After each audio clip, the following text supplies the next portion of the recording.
Hello, everybody. And one. And welcome back to Benighted, Tales of the Wishing Star, Chapter 1, Twisting Roots, Session 9. Snak will not be here. He is a little tired sick boy today.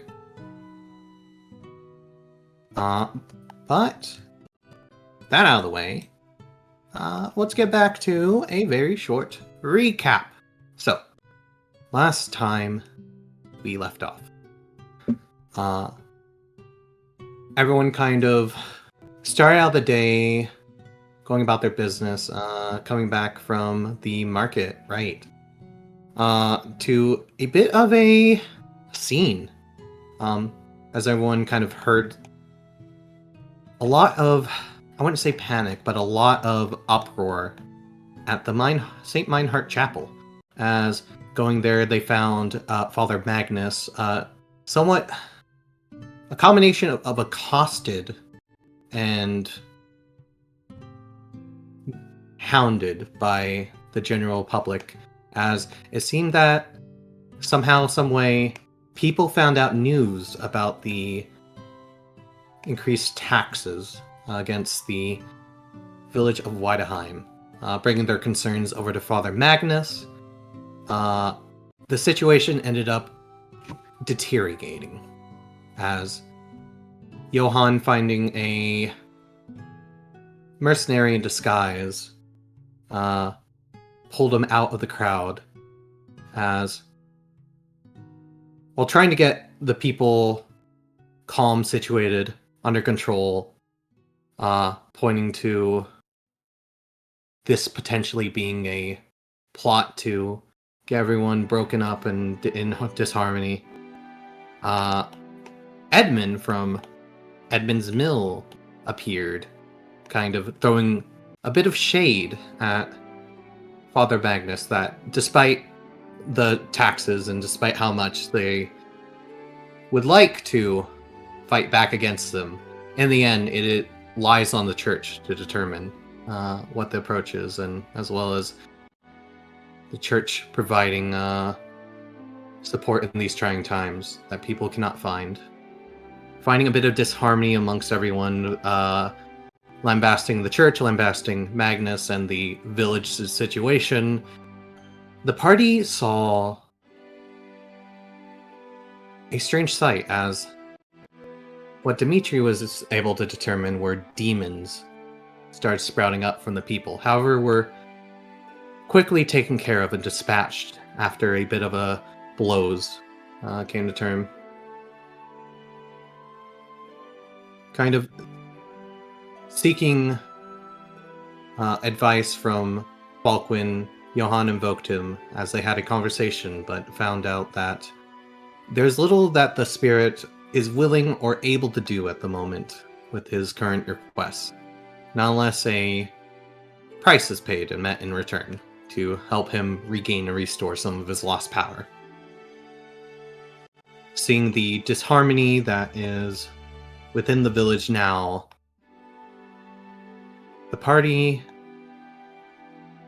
waits for the meeting, as the children have gathered together and come up with a plan to potentially infiltrate the mansion during the next one that occurs, to find a hidden key within it and solve the rest of the riddle that given to them by the merchant, Engelbert the Wise. With that said, we continue. Okay. So, key. I'm gonna skip through this a little bit and see that's better. So, Dimitri. Yo. I know during these 2 days you have plenty of downtime. I know that you were actually wanting to go talk to teacher about what you saw during this time. Mm-hmm. When would you like to do that? Effectively whenever he's free. Okay. So probably like later that same day then. Here, let me actually do something real quick. Switch music over, I think. Ideally, this will not show anything. And we're just gonna disable the laptop displays for now. Until that connects. And then play. There we go. Okay. Yeah, so we're gonna do that. Yeah, whenever is most convenient for the family. Okay. So yeah, probably later that day, maybe towards the... Because let's see, it's already noon at this point, or 1? I have not moved the time up any further, so let's see. Yeah, it's about 2 p.m. So probably, I say shortly after this, maybe even after reconvening and talking to the family, or leaving your meeting with the kids, talking to the family, the father, and then like a little bit after that, probably like an hour or 2. Not too worried about time. You go out into the woods and you go find teacher. As you're kind of wandering through the woods, you get a bit of a cold feeling flow through you, almost.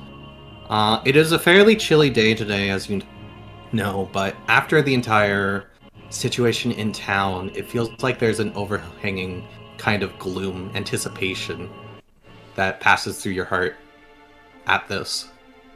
As if something is trying to eat away at you, or like get at you, but can't quite. And as you're wandering through the woods, pretty much near teacher's residence, you see the garden standing with several crops harvested at this point from it, several herbs and such, as it doesn't seem that teacher is within the gardens. Out of the corner of my eye, I spot him. And out of the corner of your eye, you spot nothing really, but just an overhanging anticipation. It's just Shia LaBrush. Try your surprise sneak attack. Did I spell that wrong? Oops. Oh? Just noticed that all these 8 sessions I spelt something wrong on one of the play slideshow things. I see. You know, the starry background, I never like paid that much attention to it because there's other stuff on the screen, but it was very pretty. Yeah! Tales of the Wishing starry background? Tales of the Wishing Starry background. George right now happens to be a Tarian. Yeah. Yeah. Gonna be what? A Tarian rather than a Therian. Ow! I see! It's been like that He's for a Tarian. while. Hope he's not cruising out. It's fine, I'll have to change it soon anyway. Alrighty. Yeah, so you're outside teacher's area. It doesn't seem she's outside. She may be inside, though. Okay. He'll go knock on the door. Okay. You kind of wander past the gardens, go to knock at the door. You hear a little bit of rummaging, and you go, and you hear, "Moment." And you see teacher approach a few minutes later, opening the door to you, as she looks at you. Hi, teacher. Goes, "Oh, back already? Alright. What do we need this time?" So there was a bit of a scuffle. Oh. By the church today? Or today? Yeah, today. Yes, okay. And there was these little imp things. Pretty sure they were demons. You see her go from like quizzical to eyes wide for a moment. But then She kind of like hangs in the doorway. But then a big ol' wind came in and blew them away. Okay. She kind of has a relieved look on her face after a moment, as if she was holding her breath, and then that kind of reassured her. It seemed to go along Demons, with huh? with all of the unrest with the villagers, because they found out about the bad things going on, well, to an extent. They already revealed that to them? I thought they would give it more time. I think it was the mercenary people. Of course. Come in. Okay. He will enter. You see her kind of just ruminating within the doorway, a hand up to her mouth, fiddling around, as she almost seems to be biting her knuckle, thinking about something.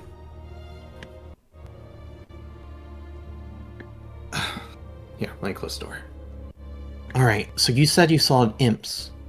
Imp-like things that you think is because of the people's distress from this news. Well, they seem related somehow because they were, like, I guess, goading them? I don't know. Nobody else could see them except for No. Attie and Johan. No, not a lot of people can see them. Well, it's part of the entire reason why places like this are very special. Because they shouldn't be here.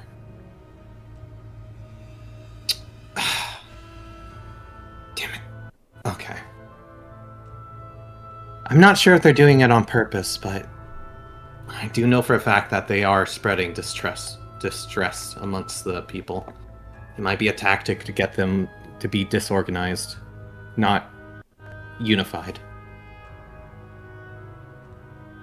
Whoever this character is, this Nicholas, he is a tricky bastard, it seems. I imagine with the meetings I'll probably be called upon soon, so I've been thinking about a solution in this. But if demons are starting to get involved, I might have to take more drastic action soon. You said they were dispersed, right? Yeah. I suppose the domain spirits to thank for that. At least he's doing his job. Otherwise I'll have to be doing mine more. Oh, I also got this. He will produce the key. Well, what's this? It's a key. It's supposed to open a door, but I don't know what door. A door, you say? And where did you get this? There was this this sage guy. Bought a book from him yesterday. Shade had to think for a sec. Okay. What's the timeline here? I think it was like yesterday. Yeah, I think it was just yesterday. And this sage guy sold keys. Okay, interesting. He also had, what was his name? He also told fortunes and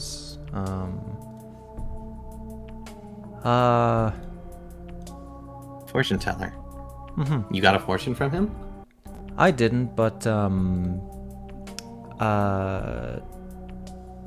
few others did.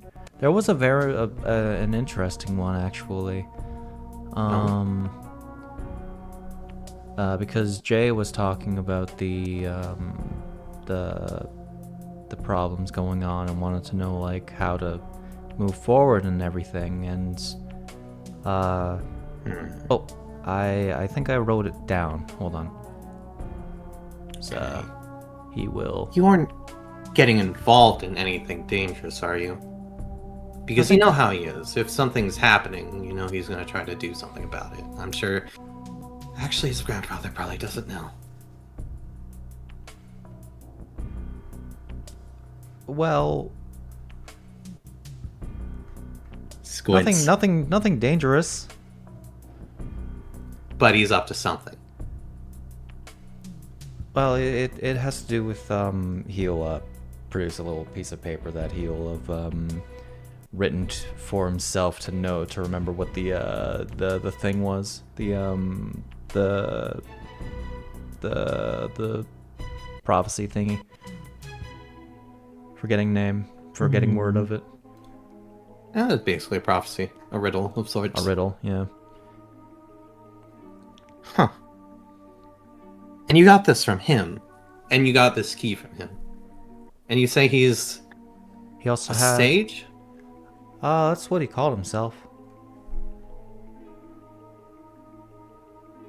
And he also had what? He also had a I was going to talk to you about this before. This potted plant that apparently will make a plant come to life. Okay, so he's a magic dealer of sorts. Yeah, I've heard of that. I'm pretty sure I know what it is. It's a pot of awakening. It takes a month to work, normally. You put a plant in, and you get a little plant friend, you know? Yeah. Pot breaks, but they're easy enough to make if you know how to make them. Oh. Okay. If you know how to make them. Do you know how to make them? If I tried, I could probably. It would take me a bit. Could you teach And me how money. to make them? Oh. I could teach you how to make them, I suppose. Might take a while to teach you, but we can do it. Okay.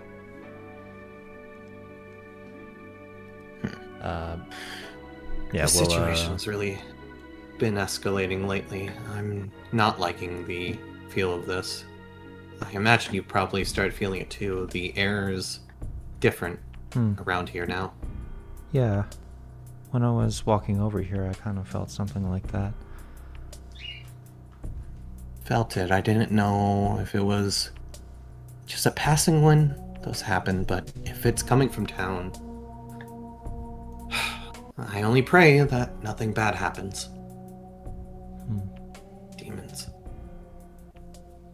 But I this. suppose they didn't look like fairies, is how you're able to tell they were demons.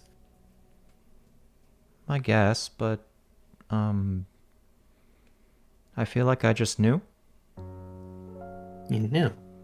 I don't remember reading about them, but I just know that they're demons. They didn't see her- seem nice. See her look at you for a moment, squinting. She walks up to you and grabs your face gently and looks into your eyes Hi. for a few moments and then lets go.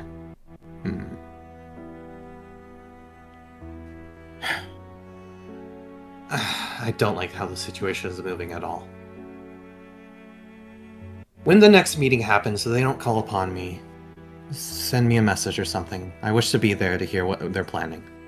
The situation is not ideal, not with the amount of time we have, not with the disturbance.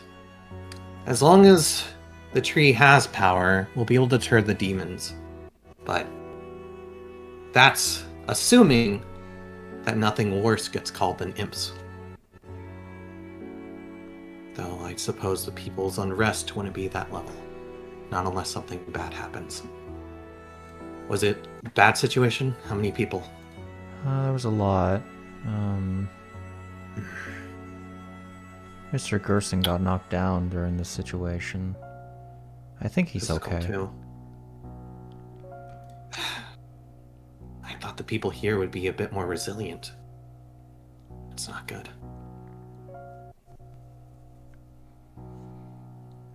Well, you shouldn't have to worry about the demons too much. If worse gets the worse, your teacher is an expert at dealing with these sorts of things. So don't you worry your head about it. You fight demons? I'd rather not. Oh. Demons are terrifying.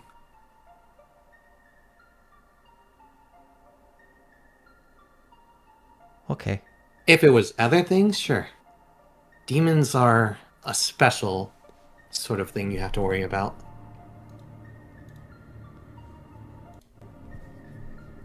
Because you can't just get rid of demons on their own. Some of them you can.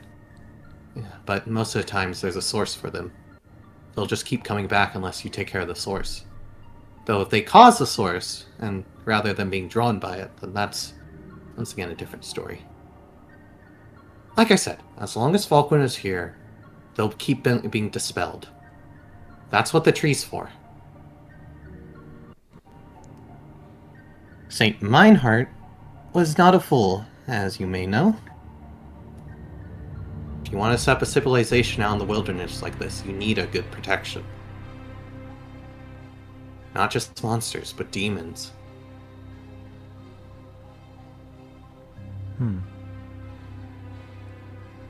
If you see anything worse than imps, please do let me know. If I don't want to fight demons, I am obligated to.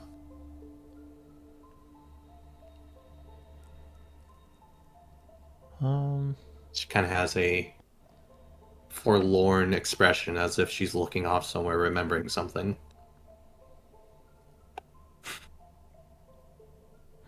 Well, in any case, if you don't have anything else to mention, I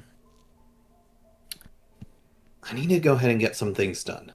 It probably would be a good idea if I take a look around the forest, make sure nothing bad's happening. Oh, okay. Do you need any help? You want to take a look at the forest for demons? If it's not too dangerous.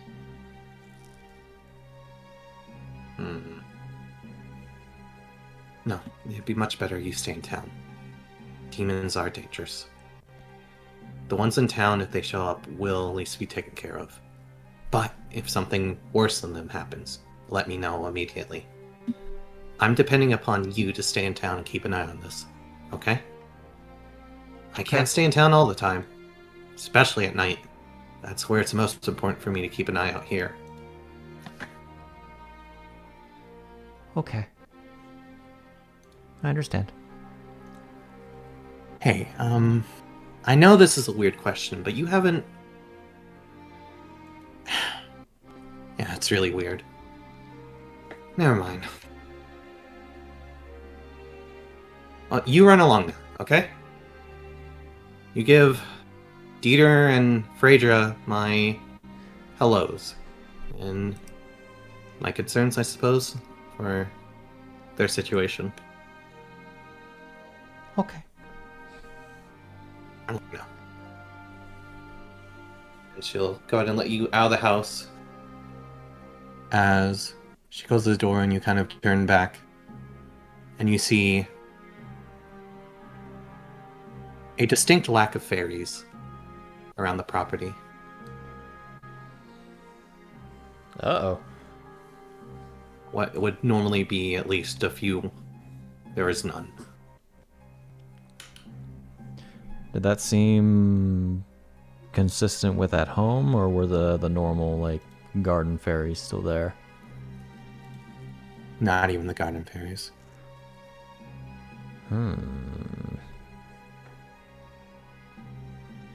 Uh-oh. Okay. Fairly inconsistent, yeah. We're gonna go back to the village. Okay. You head back to the village, and we'll say the rest of the day passes, as unless anyone in particular has anything else they wish to do, we're gonna go 2 days from this point forward.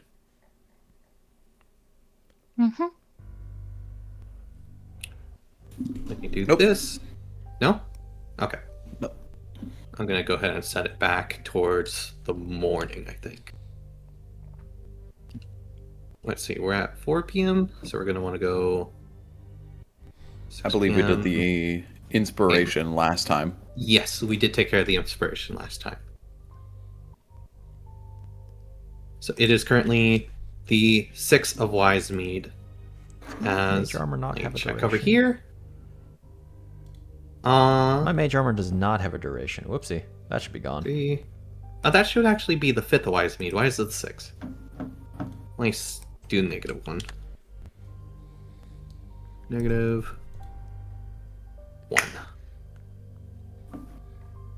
There we go. And then we'll move it up 4 hours. Okay. A little bit before this, just set it to 10 o'clock. A little bit before that time, Johan and George would be called upon at the manor. As Zombi, you are called upon at the manor by Randall to appear. Both you and Johan are present within the office. As Randall goes, thank you for coming on such short notice. I know it's still fairly within your morning routines, but I have a favor to ask of you. It seems that what I took as precaution not to inform Edmund of the last meeting has backfired, as he has been causing quite a ruckus. I was hoping that it would help deter the commotion that we've been seeing within the past few days, but it seems that someone has informed him beforehand, and that's worked him up fiercer than I was hoping. Oh no. Well, I would send a messenger out normally, but you know how Edmonds is. I would like you both to talk to him about the situation, try to get him to calm down a bit, and invite him to the meeting. I'm sending out messengers for the others today.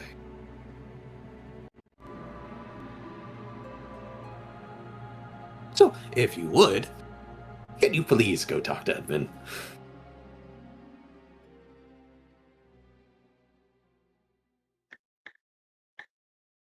As you said, please. Please talk to Edmund. Okay. Alright. You are sent out to Edmund's mill. You see the large grist mill spun by the river alongside the vast amount of wheat that's been planted outside, pretty much ready for harvest, and whatever is in the silage. As you see Edmund out at the mill, kind of making a bit of a racket, grumbling to himself, driving people off, and generally babbling. As he spots you two approaching, goes, "Oh, what now? I see the mansion sent control over.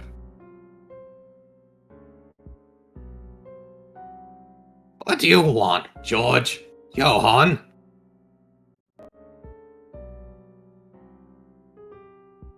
We're supposed to come ask you to come to the meeting. Oh, Now that he's now finally decided to tell you that there's going to be a meeting. yes, he deigns to tell me now. Yes, how kind of him to let you know by sending us instead of coming himself. Oh, he never sends anyone. That's wishy-washy. I would say tub a lot, but he's really more of a stick of cinnamon.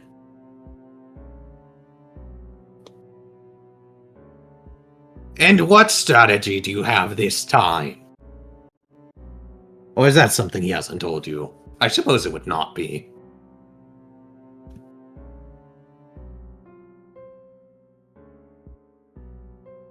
The less I have to hear him, the better. So if he did have something else that he said, I really was not listening. But I don't remember him saying anything else. Well. And what is your entire take of the situation, George, Johan? I know you're employed.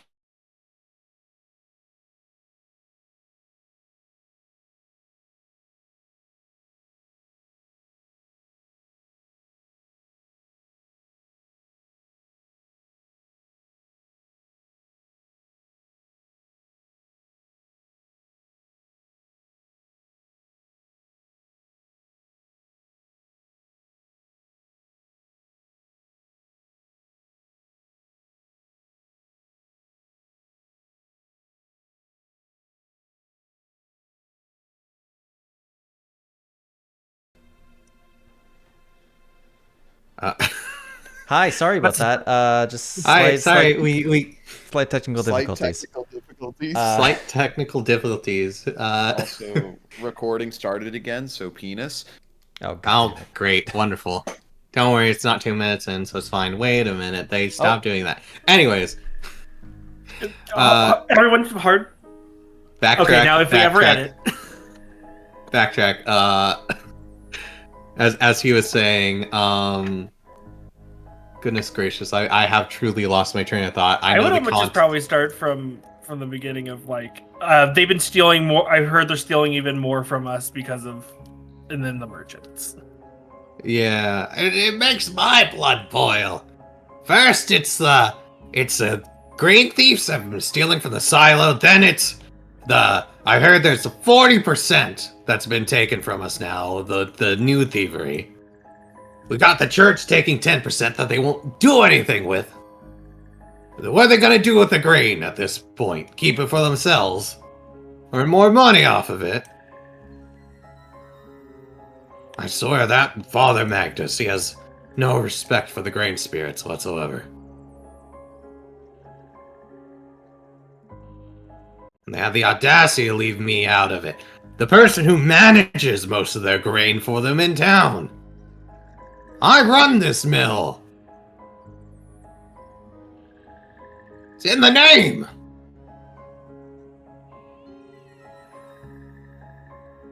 You're oddly quiet, Johann. What are you scheming behind those eyes of yours? Of course, he sent me 2 dunderheads that don't have any lick of sense in them to talk. Telling me to come to a meeting. Now, he didn't invite me in to begin with. Well, I'll tell him. I'll show him what. I oughta. Well, when is this meeting? Soon? I imagine he's sending it soon. Usually holds those things around 10. If it's a morning one. Well, what time is it? Wait, take a look at the bird bath. That's getting close, ain't it?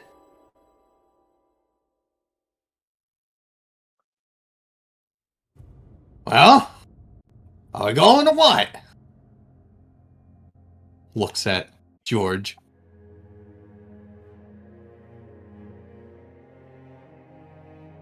I mean, Just I'm starts- going. Well, come on then! Okay. I swear, ever since Magnus has took control, everything's been going south lately. War. The old father wouldn't have let that. Elias wouldn't have let that stood at all. Elias wouldn't have let that stood at all. He's a good man. He walks off ahead of you. As the rest of you, Dimitri, you and your father are sent a message to come to the manor. As a messenger comes by and sends you a quest. And Gerson, you are also contacted that day, a little before 10, to come by the manor. By the manor? Yes, for a meeting. A meeting. A meeting. As you're probably out on the porch when this occurs. Out on the porch. Ow. Yeah. Hello. You see Jay coming around from out back. Like, oh, Gramps, are you going back to the manor? Probably. Oh, I kind of want to see what it's about. Can I tag along? I won't get into trouble. Oh, Gramps. Hey. They might not let me into whatever you're doing, but if you bring me, that means they gotta feed me, probably, right? Winks at you.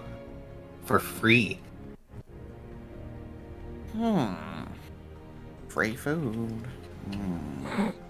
Free food for the boy, or... I'm gonna roll a old man wisdom check. Give me just a second. Okay. What are we aiming for? I have no clue. You have no clue. We just vibe check it. Is high good or bad? I think you need to stay here, buddy. Oh, cramps.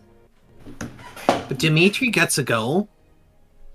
Yeah, and Dimitri's older than you, so. He's not that much older. What, Dimitri's 15 and you're 12?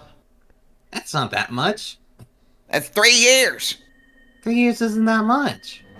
Someone's echoing, I think. Oh, Echoing? I Is don't it me hear or it. is it? Might be you. I don't think it's me. I don't hear it is the only issue. Or is it Chris? No, I don't think so. It. Anyways, we'll figure it out as it goes. Gramps. That's in order. Fine. As he wanders back. Around back. As you are sent off to the manor. Going off to the manor. To the As manor. everyone kind of arrives at the manor to have this sort of meeting, you guys are once again brought through to. Let me pull up a note real quick for myself. I gotta take a look at something before we get to this. There it is. Cool. Okay, you guys are brought back to Randall's office on. I believe I said the second floor. Yes. The office on the second floor. As you guys see brought together, you guys see a few of the foresters, including Johan and George, standing guard like last time. Just to make sure everything stays civil. Alongside a few of the other people, Gerson, the Reeve, Dieter, Edmund, among a few of the other local villagers, one of them being like the older woman from before, as well as Father Magnus. A good collection of about like a dozen people, a little less than that probably, within this room. Colonel kind of looks around at everyone and goes, thank you for coming. Oh, thank you for inviting me this time. Edmund, thank you. I apologize for not inviting you to the last meeting. It was on such short notice that, excuses. You didn't want me to know that people were going to steal more grain from us, did you now? Well, the situation was delicate. As you may know, please, Edmund, you don't have to. Oh, and you, Magnus. Always the wise one, aren't you? And you had no answers for the people when you were out. And they came talking to you around town. Do you know how people have learned about the conversation?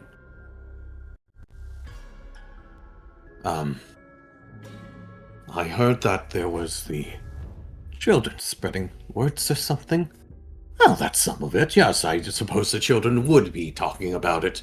The children weren't the first to hear of it, no.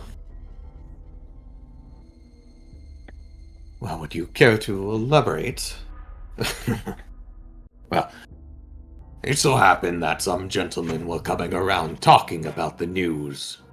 Some of the other locals had heard about it through the grapevine. I believe it was from some of the young men in town that just came through.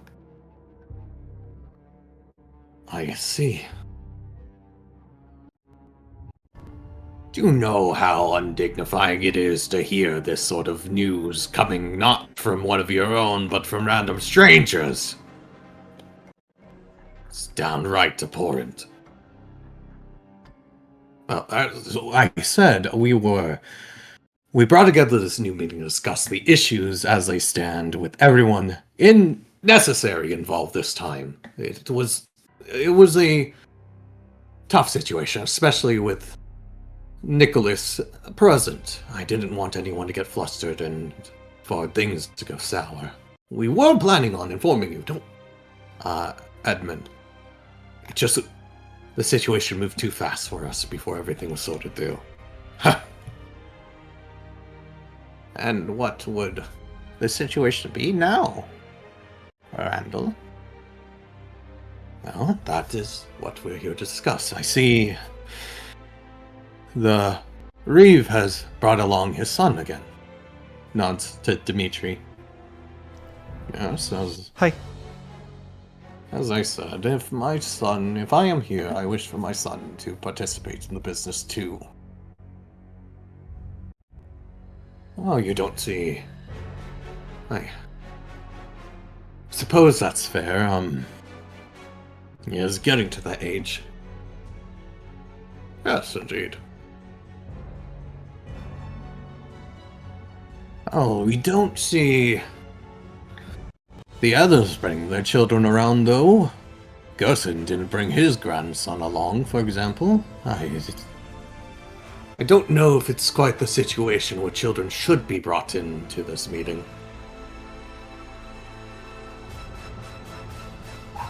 Oh, yes, I agree. It doesn't seem to be most appropriate. I understand that he is a boy growing up for the business, but he does not seem like he is so ready yet. Kind of looks over at you, Dimitri.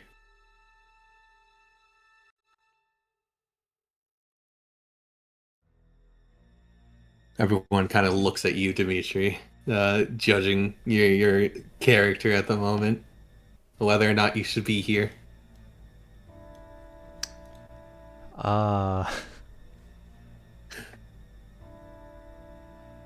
boy, speak. I want to learn.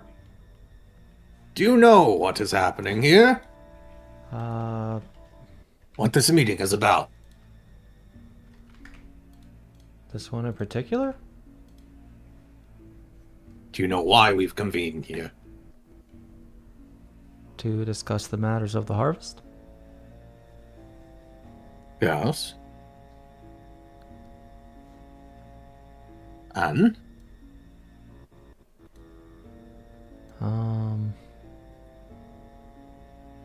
Now, don't pick on the poor boy.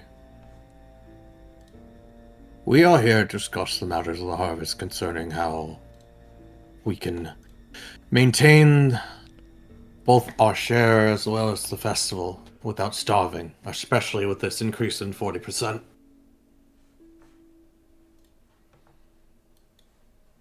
Well, if the situation deems too much for the boy, I can have him stay in the dining hall, perhaps. Get him fed. How does that sound, son? Looks over, Randall, from across his desk, looks over at you, Dimitri. Looks to father. Father kind of looks back to you, shrugs. It's your choice, Dimitri. Okay. Alright then. Well, I will call over some serving staff to fetch the boy. And take him to the dining hall. Is there anything particular you would like?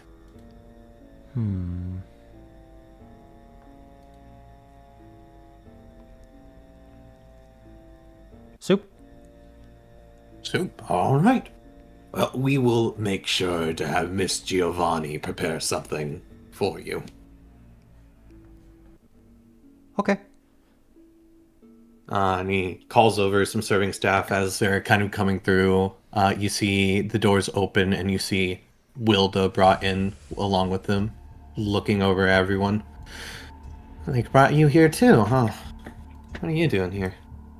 I know you're going to probably go with them, but I didn't imagine they would invite you in to the entire affair. Well, it doesn't seem they really want me there right now, so... We're just concerned that the boy is we're concerned that he is a bit over his head. If you stop beating around the bush. Yes, that. Well, I don't blame them. It is good for them to learn, though. Especially young. How many of you have knew what your agriculture was before your fathers taught you at a young age? Fair enough. Though he has relented and chosen to stay within the dining hall for the meantime. Well, if that's his decision. It's okay. I shall inform you of what we learn, if anything is pertinent to you.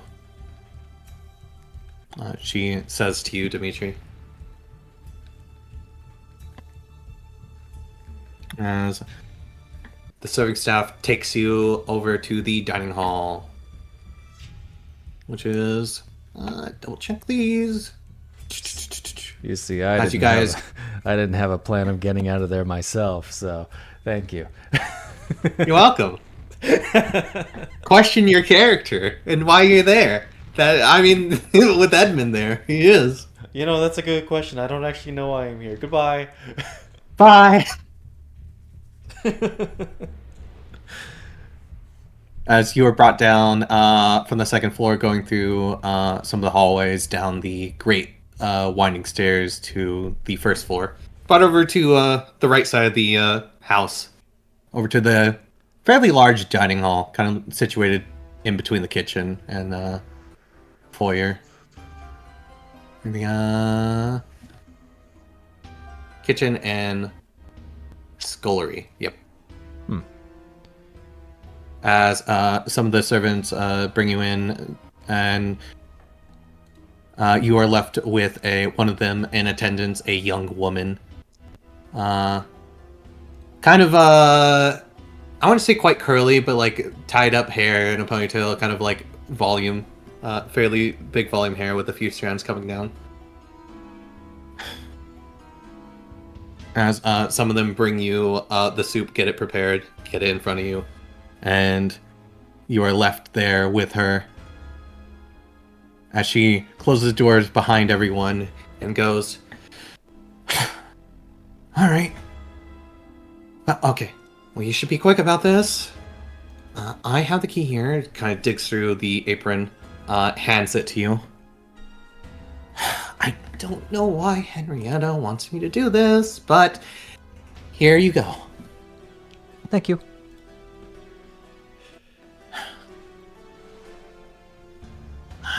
I don't get in trouble.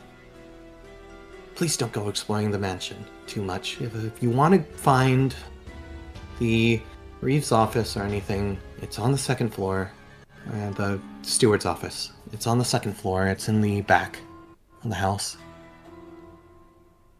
I would best avoid going down the basement, because that's where most of the servants are. Or get the kitchen. You can stay out of the kitchen, please. Okay. And guest rooms are on the second floor as well. Okay. You're taking this in stride. You must have a plan. Yes. That's good. If you get caught, try to hide the key. Please don't let anyone discover I gave it to you. Okay. Okay.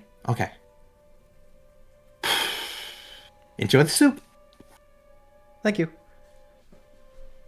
And if anyone asks, I had to go attend business.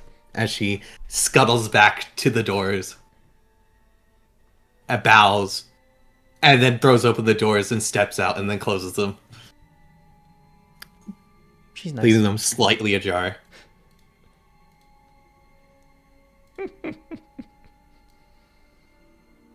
Ooh.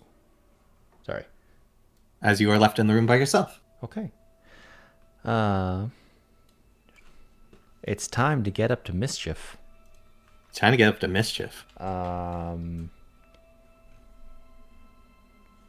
Sorry. This key leads to the... This key is the master key, so it basically unlocks any room in that Okay. entire mansion and the manor. So where could I logic out a way to the attic. The attic's probably on the second floor. You're currently on the first floor. As Henrietta told you, there's a good possibility that it might be in the Reeves' office or the steward's office in Randall's, not office, bedroom. It could be in the master bedroom. Could be probably anywhere on the second floor, maybe a hallway. Okay. We will. You also know the guest rooms are up there too, so you might want to avoid those potentially. At least from what it sounds like with her. It wouldn't make much sense for there to be an attic entrance in the guest rooms because that would just be invasive. So the unfortunate part for you is that you're not probably very familiar with the layout of this place beyond what you've seen walking through. Unfortunately, I have had no schematics or anything given to me for this this very professional heist that I'm doing. 100% super professional. Okay. They don't know where to go either, so hey, you're in the same boat. Okay. So it's probably either in the master or we're going to try to sneak upstairs. Okay. Feel free to give me just a general stealth roll to kind of make it through. Okay. Hi. Yeah. 13. 13. Okay. You see it too. The effect Notifications. added at top. Notifications. Get Didn't outta make here. a sound. It didn't make a sound for me. It didn't make a sound, but I saw it. I don't like it. Yeah. Get outta here. I'll figure it out later for myself. It's just in the options per user. Is it per user? Yep. On-screen notifications. Yes. Off. Okay. Anything else that happens, we'll figure it out. I'm gonna make sure to turn that Good off memento. on stream as well.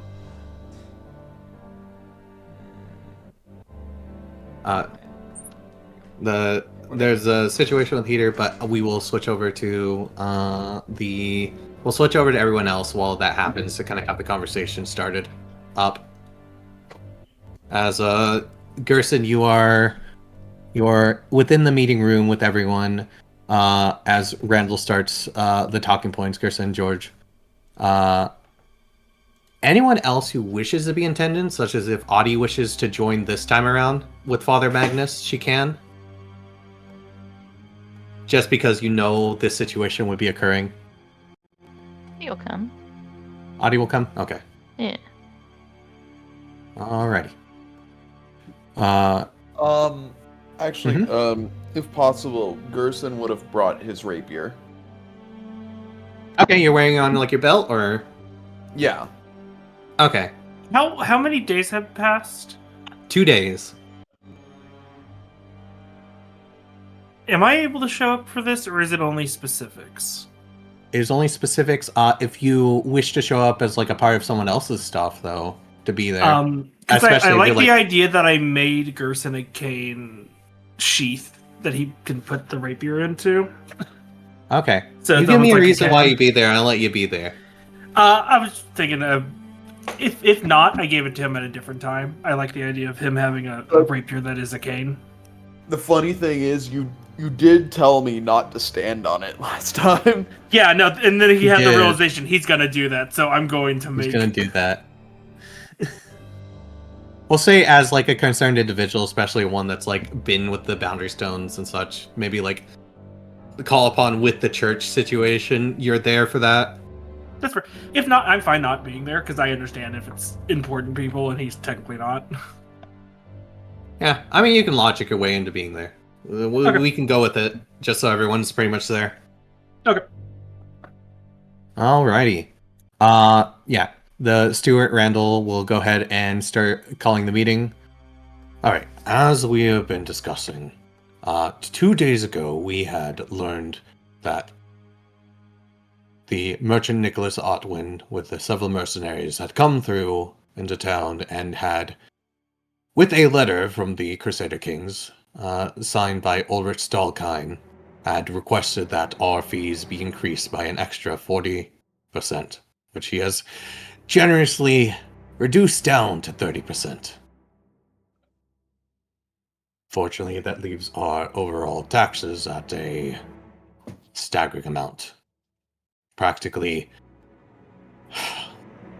with the previous percentage and the 10% from the tithe and the 10% from the harvest itself, we are pretty much left at around 80, potentially 90% of our revenue being taken from us. Now, we still have the matter of considering the Harvest Festival, but we may put that on the back burner for the meantime to consider how we may get through the events at hand. We need to be able to provide Nicholas with the possible grain on such short notice while maintaining our ability to survive throughout the winter. Most of our residents are not quite capable of being the man. Edmund manages the general stock of wheat, so perhaps it would be best for us to start there. As what is our current situation with the silo, Edmund? Well, as I was telling to George and Johan when they were coming through, unfortunately, we've lost a bit of our wheat before to thievery. I'm not sure which rascal did it, but someone has been coming through and stealing grain from the mill during the middle of the night, perhaps. It's the only time I wouldn't be able to fully keep an eye on it, when I'm asleep. We've lost a good chunk of it. Roughly, if I were to do the math real quick, me coming up and remembering the math. Oh boy. We've lost roughly the equivalent of 50 gold worth of wheat. That is about a third of it.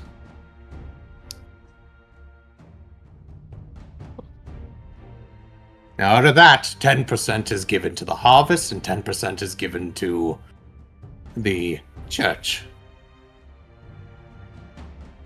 Then we have the additional 30% being considered now on top of the previous 40%.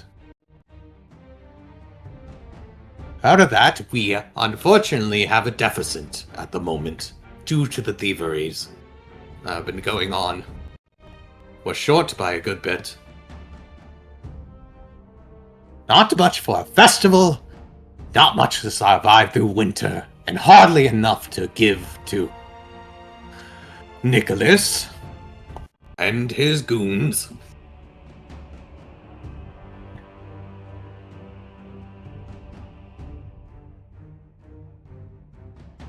Looks at everyone. Yes, well, what matters? What actions can we take to make up for this loss of wheat? Well, it is possible if we give up our tithe to potentially make up for the deficit. Unfortunately, that leaves us without anything for the harvest, which I had made promises to give beforehand. If we wish to preserve tradition, we must give 10%, which the church is willing to give at least 8% to. Or at most 8% to. Fortunately, we are under requirements to give to the main church. Alright. That still leaves us with a good bit to make up for. Kind of takes a look over at the people present, the farmers especially. Are there any proposals to make up for the remaining bit? To at least get us out of a deficit before we consider anything else? Looks over at Gerson and Dieter.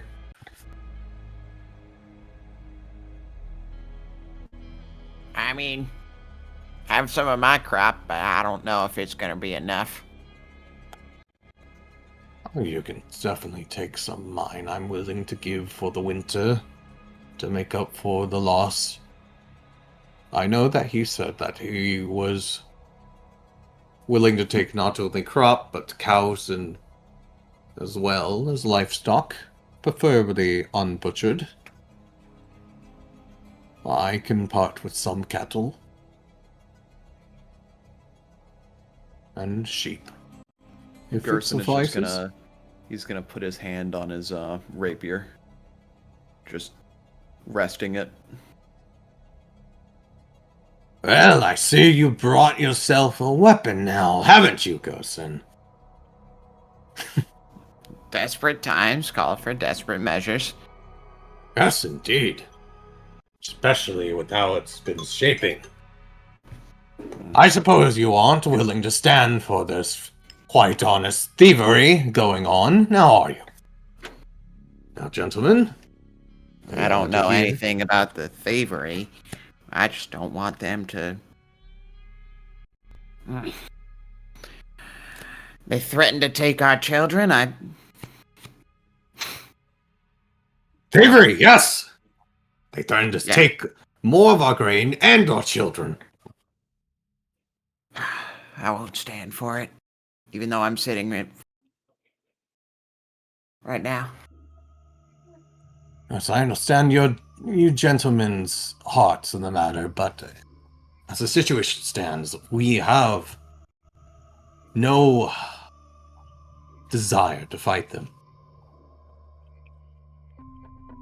If the situation could be resolved peacefully, it would be best. We are under obligation due to our feudal lord to pay the harvest dues. Gerson's just gonna shoot a look at him. Just a yeah, right.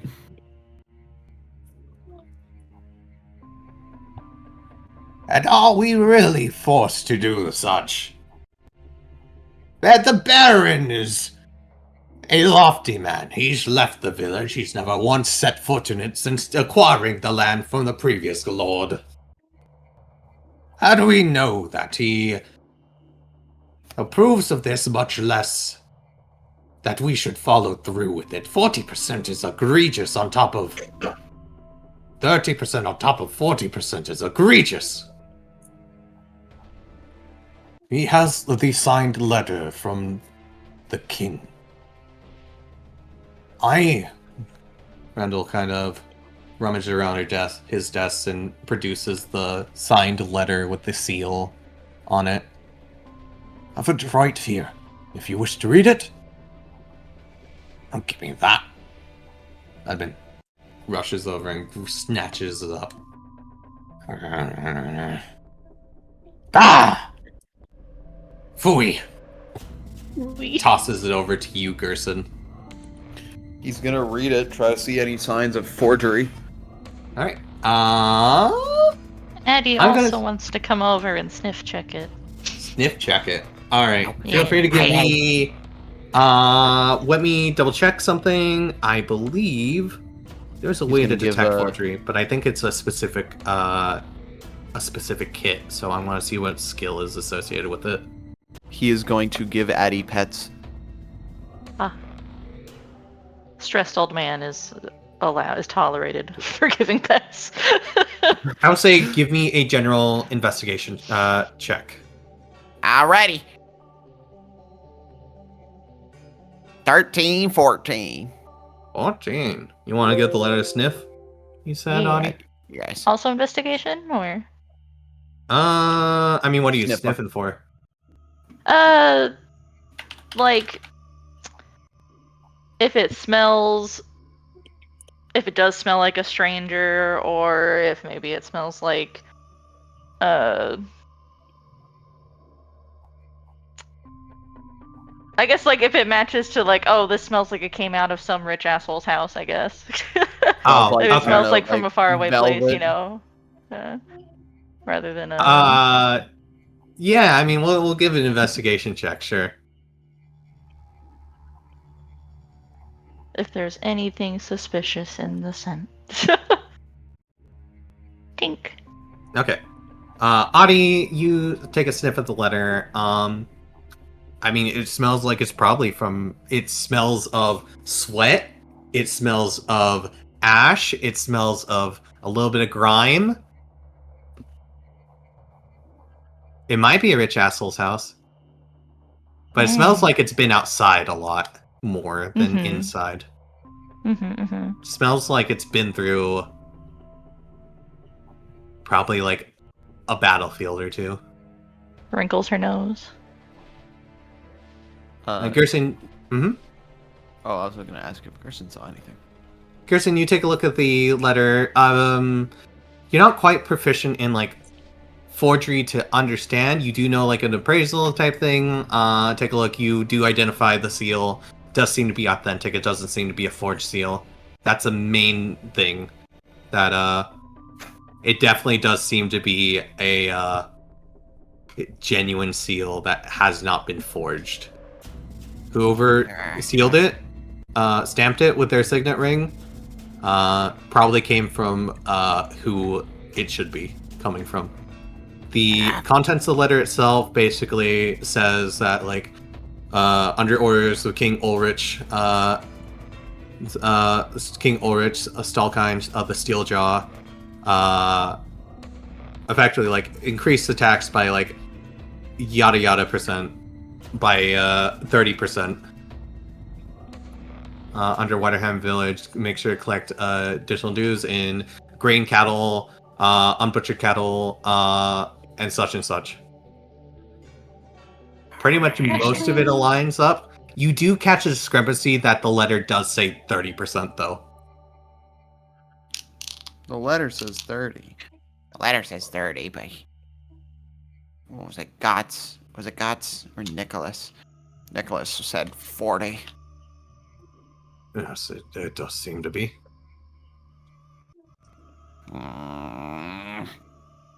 He's gonna hand it. I'm not even gonna. Gerson is mad. He crumples up the letter and throws it back. Plops on the desk. Probably like pelts off his chest onto the desk. Oh boy. Okay. Mad He's old trying man. to take more than what is necessary. Correct. He did, however, say that he was doing 30%. He lied about his means, but in the end, the percentage stayed the same. 30% is still egregious. Yes, I do agree.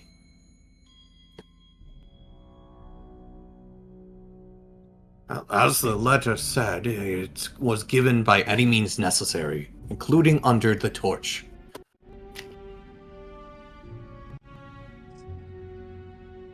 Yes, but the difference here is he said 40 and then tried to make it sound like a deal for 30 plus the kids. Which means no matter what, we would be losing out in the end and he would be gaining. So if we do 30... him saying 30% that could be lowered in exchange for other things. Okay, well, I'll hear. He said particularly that it was 40 and then he reduced it down to 30 and then he could reduce it down further in exchange for other things. Yeah, he's trying to make it seem like Yes. We have established, though, that it is baseline 30%. Now, as I see it, we have a few options. We need to be able to recuperate the grain that we've lost. We could definitely use some of Gerson and Dieter's assets to make up for that, to get us up to the minimum. The issue is food for the winter. It would be tough. I'm not sure how much of a hit you are willing to take for the rest of us.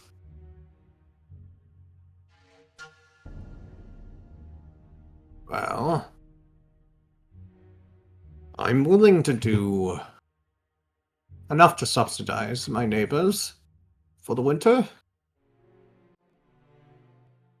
I'll have to take a look at the accounts exactly, but based off of what Edmund said, it would be cutting it close. The issue is making up for the lost profits, especially when it comes to next year. We could plant more grain. I've heard that suggestion come around.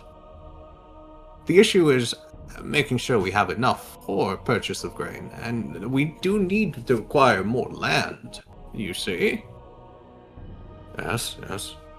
Meaning we would need to make a purchase from your estate, from the Lord himself, for more land. I'll have to write to the Baron to see. But, well, if he has done nothing, I suppose, as some people put it, to check on the accounts, we could make a deal without him. It would have to be quite the deal. Yes, I suppose it would be. So, we have some confirmation about that. Gerson, what are you willing to part with?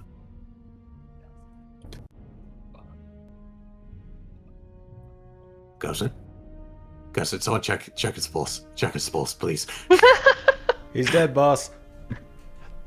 He's dead, boss. Wait, that's all. It's all for us. We're good. Tears him apart like a pinata. He just pops out freaking gold. No. To the side. Well, I'll wait on that. Volker would bring up, what's the... I know we're heading to winter, but what's the animals in the woods? Are they being... the population. My brain couldn't think of the word. The population? What about the population? Like deer, boars, rabbits. Well, as you guys have, as George has so graciously done, he has cleared out a den of boars within the woods recently. As far as we're concerned, the boars are managing to be outside the borders at the moment of our territory. Of what is established to be a safe zone so far. Wish to expand further. The winter. Yes, well, as you know, during the winter, we do not do much hunting. The fall is the last season of hunting. So I will double check the calendar here. Blood Hunt is pretty much the last season for hunting. And we have a month after this one. Though we do make sure to have fees that would be paid. What I'm meaning is, if we're worried about food being tight, and the population's stable, we could levy some of the struggle with grain with hunting and waive the fees for hunting, but have it be done. Fees?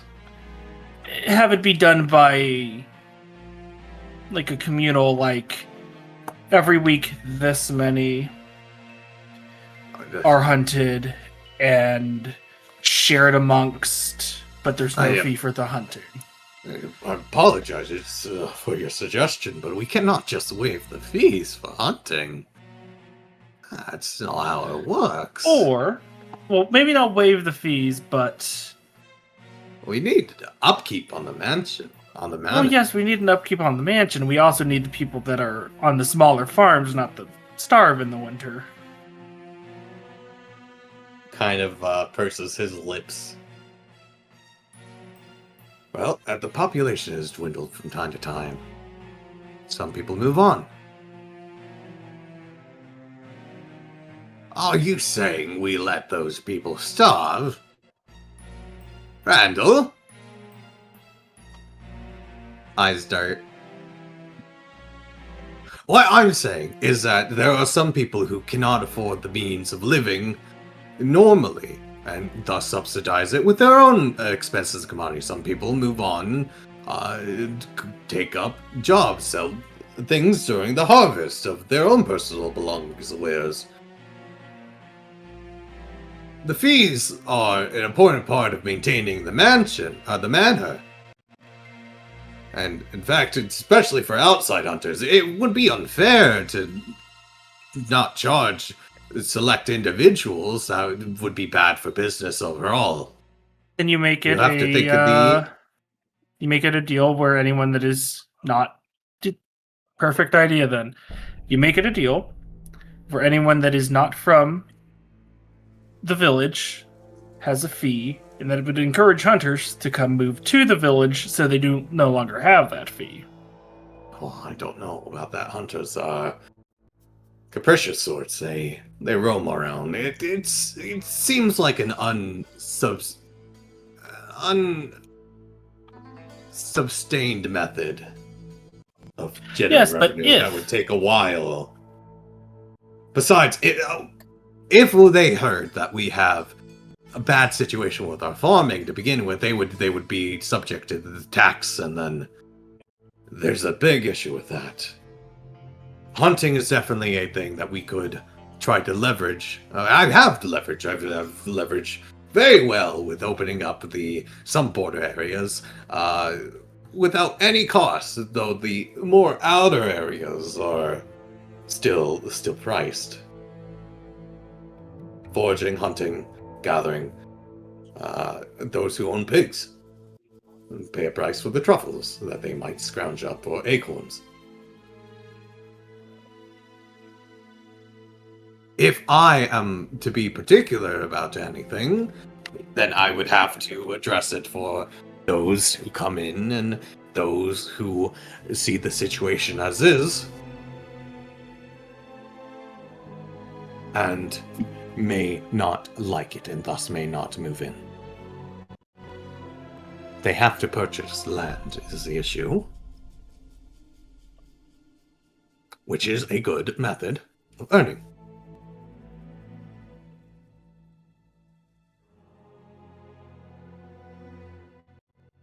I'm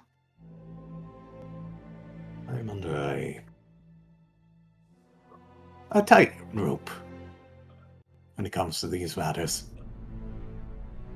he says with a kind of half-cocked smile.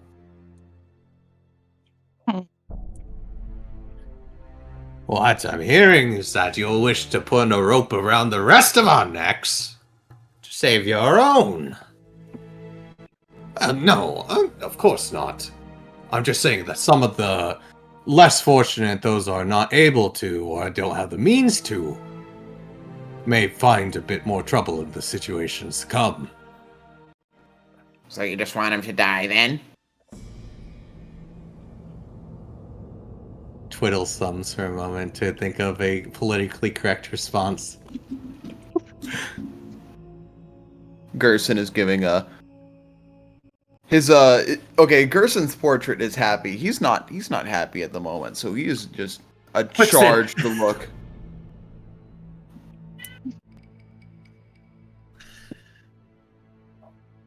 Giving what's his fuck a charged look. Randall.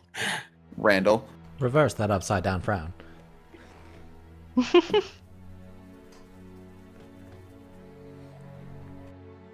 Look, winter is a precarious time for everyone. We all know this. Uh-huh. It is a harsh time. We do our winter sowing to prepare for the spring, for those crops that grow during that time, or at least are dormant and then ready to, they're more resilient, hardied for that time. Those who cannot afford to do such already have such issues because it is not their means. All I'm saying is that Volker gave you an offer to alleviate the issues that have now been exacerbated by the what's the word? Bullshit. In the tax. long run, it would trickle down into a bigger issue. Okay, and we can deal with that bigger issue. We can deal with that bigger issue when we get to it. Considering that we are risking starvation now. how about this? And it would make it seem like you're beneficial. Maybe twice a week, we'll work out the specifics. You make a big deal of bringing in hunted game that you specifically give to the people, and it is then shared through, say, the roasted lamb, for example. And in good honor of you helping these people that are having a tough time, they'll see it as a... what's the word I want to use here? A beneficial gift of someone looking out for the less fortunate. You know, you're proposing a method. You're proposing a system, a method that cannot be maintained over a long period of time. Yes. I'm maintaining Do you know the concept of I'm making a concept of you control when it starts and stops. Well, when I control And when it you starts and gain stops the is glory when of it. the war starts and stops, and we don't know when the war will stop. Well, We no, know this it is only for started. the winter. Because once spring starts, We still have to contend with the additional percentage afterwards. Is the issue? It yes. trickles down. It's a trickle down thing. Yes, it Sort of does thing. trickle down. But if we don't have those people for next year, it will make a difference. Yes, if we don't have those people, yes. So either we have the manpower and we struggle a little bit during this winter, or we don't have the manpower and we struggle next year without the manpower.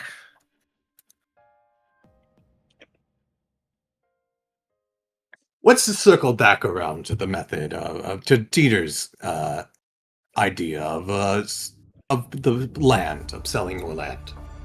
Fair enough. Yes, I think it's quite possible that we could sell more land to those who have means to buying some. If Dieter wishes to buy additional land and then do what he does, that is perfectly fine. As you know, given that you are able to afford it, yes. This seems to just be temporary solutions to the core problem of the 30% increase. I'm going to be in agreement. The main issue is that we do not have enough wheat right now. Wilda will speak up. I understand creating a model that will solve issues in the future. A potential model. Forcing having your huntsman enlisted into Royal Foresters enlisted into acquiring deer is something that will, if we wish to make up for how much is going to be lost during the time, is unfortunately something that will take a heavy toll on the population, the wildlife population. You'll only be able to do such for a few years at best. Volker, as much as it may perturb you, Randall does have a point. If it continues like this, we'll have to keep having the tax be renewed every year. If we depend upon this method, it's something that won't be able to be maintained. Not for a long period of time. We'll run out of deer after a point. That's fair. See, I take that as a better answer because you actually told me we'd run out of deer over the manor will not have money next year. Uh-huh. What is the manor going to do to tighten its belt and help the situation? Well, the manor will definitely be planting more grain for the next year, actually. A great point. An excellent... No. For An the excellent next point. year. For the next year. What are you doing now? What am I doing now? Yes, precisely. What are you doing now? That is what we're having a discussion about, of what to do now. Okay. Now, Okay, it's a straight answer. What are you doing now? that is what I'm attempting to figure out. I have been under short notice. I gave them the required grain that they originally had asked for. We had everything bundled up in the crates. We had it all packed up. We had it on their wagons. Yes, we are all It was aware perfect of that. spick and span. Now I am attempting to figure out what to do at this point in time. Now, as I was saying, right now, I cannot do anything at the moment because most of our siloage is under Edmund's care, which he has lost some of it. Now, do not put the blame on me. No, Edmund, you have lost it. I understand thieves have come through the night, but it is your responsibility to keep an eye on that grain. Also, So now that- you're putting the blame on us. Is that what this is? Kind of puts his hand down, claps his hands together, and just stares at you for a solid minute.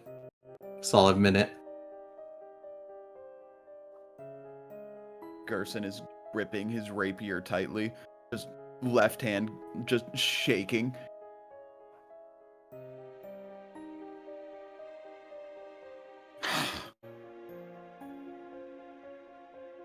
It would seem that no one has a proper solution for what is happening.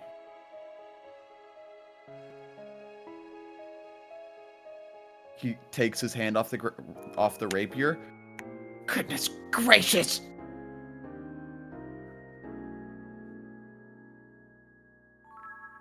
As I see it, the mansion has, and the church has, a bit of grain that they have had cultivated on their own personal lands. That is what those who cannot work and are by their own land do. They have a feudal duty to till and work and harvest from the manors and the church's land. Now, Father Magnus has already proposed his 8%. If I'm remembering correctly, looks to Magnus. No, yes, 8% at the very most is what I can do. A generous offer, by the way, Magnus.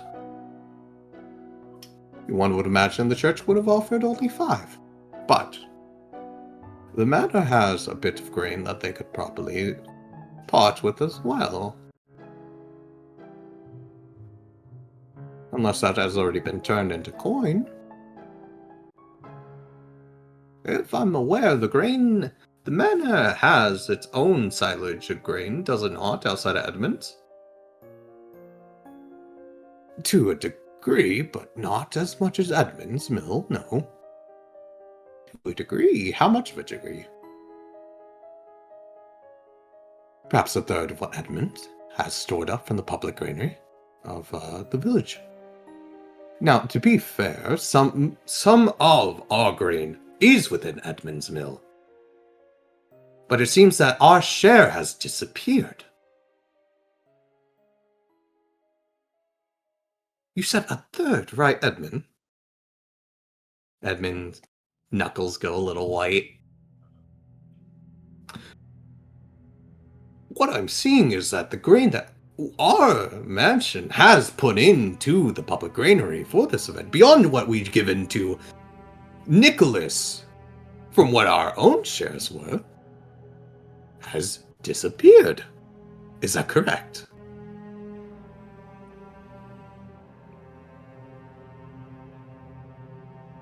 Now, if we knew where that grain was, maybe we could solve the matter there. 50 gold worth of grain is a lot to lug around. Now, is this a matter that happened over months or recently? What is the time period of this, Edmund? And actually, I understand that you have been talking about your goblins for a while now, but why hasn't this matter properly been brought up? In fact, before, if this was such an issue, may I ask that? Edmund's face going red. Mm-hmm. How much grain was in that hovel that the goblins were in? Well, let us take a look, because I believe that was at least 50 pounds worth of grain plus trade bars, plus other things.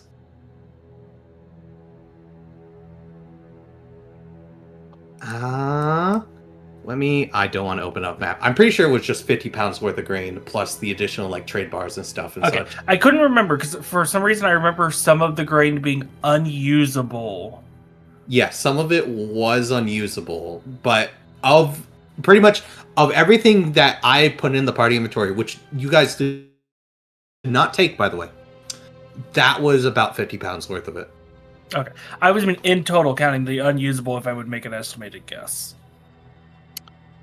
I mean, in total, counting the unusable, that's probably another, like, 25 on top of that. 25, okay, so 30. 75 pounds of grain were... Okay. 75 pounds of grain were there, alongside the rest of the stuff you found, yes. Okay. But Edmund's face is kind of going red at these accusations. Sorry,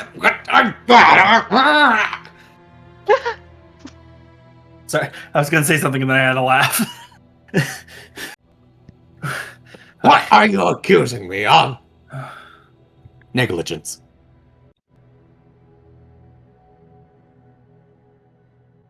As I see it, we could have that amount of grain if it didn't get stolen and if it got reported ahead of time. All foresters could have potentially followed a trail and uncovered it. But because an amount of time has gone by before those reports have come in, and as far as I'm aware, the last time you talked about any goblin stealing it is pretty much every day, but when was the last time that something actually got stolen?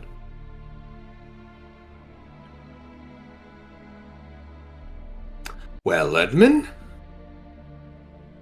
I don't gotta take this.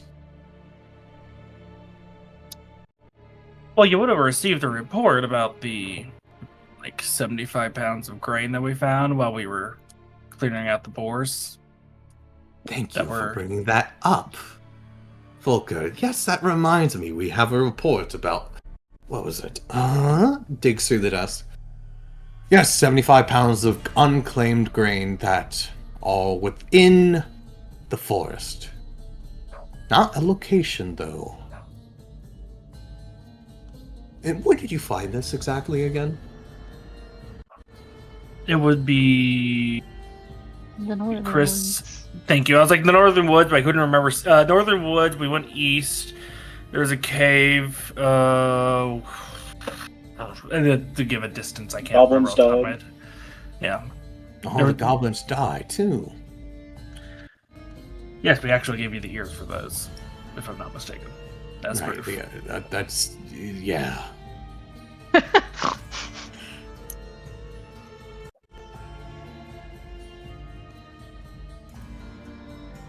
Goblins took grain into a cave, okay?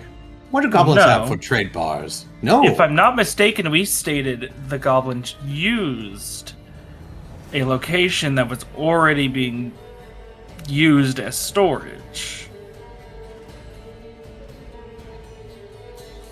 Which means someone was already hoarding trade bars and grain in the Northern Woods. Well, and you said how much of this grain is usable? Oh, I think it was around 40 pounds, give or take. Okay. It varies. It could have changed since it's been. That could definitely push us over to where we need. As long as it is still usable and not gone bad from goblin mishandling.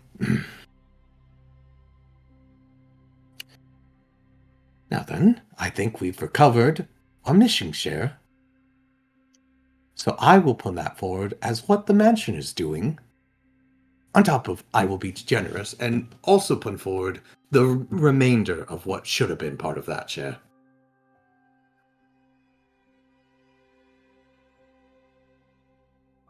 That brings us up to a minimum, it seems. At least a wagon or two full.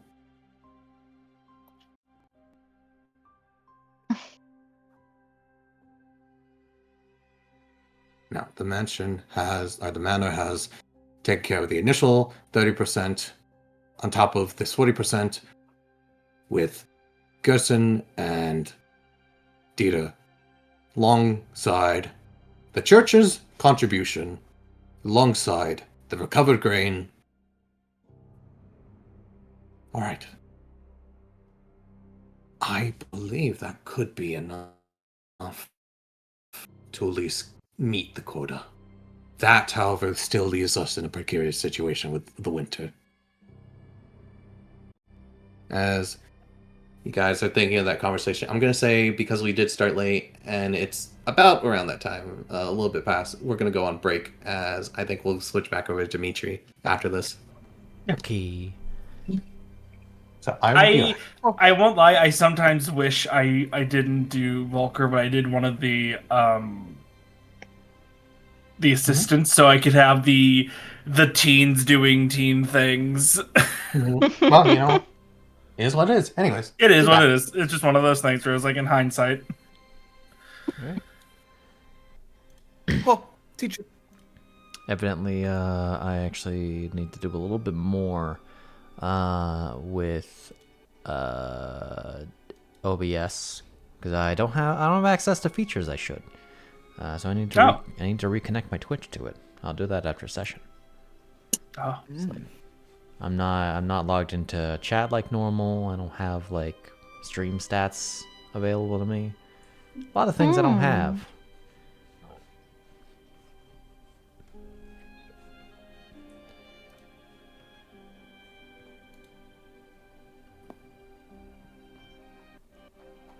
Again. Hey, Silver.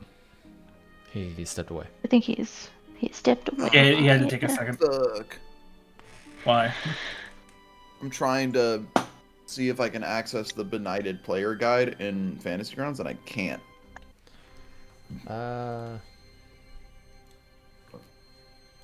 Modules. Exciting news. I can see the town map in Fantasy Grounds now. Hey! Let's go. I would still love to know what is happening to you. Like with every feature update, you get a new map.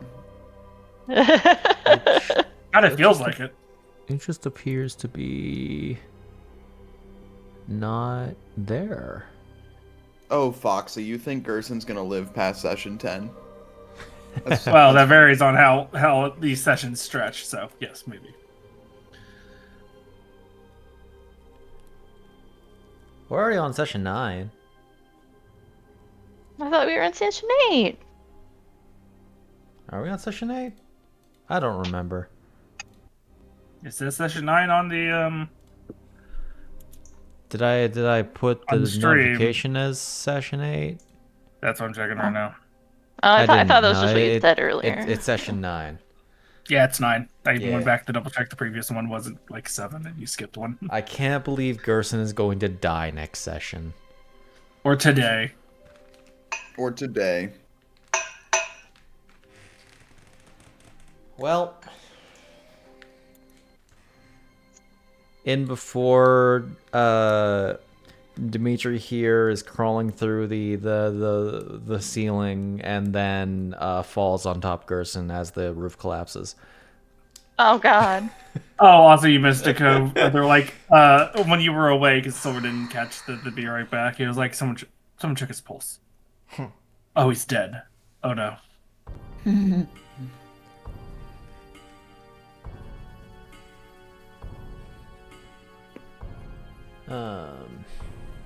Yeah, I was putting some snacks in the air fryer.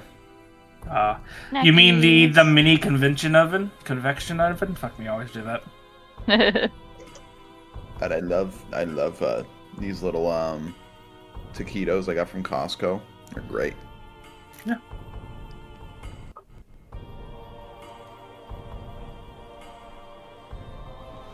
My makeup a bread recipe worked out well. Good. Good.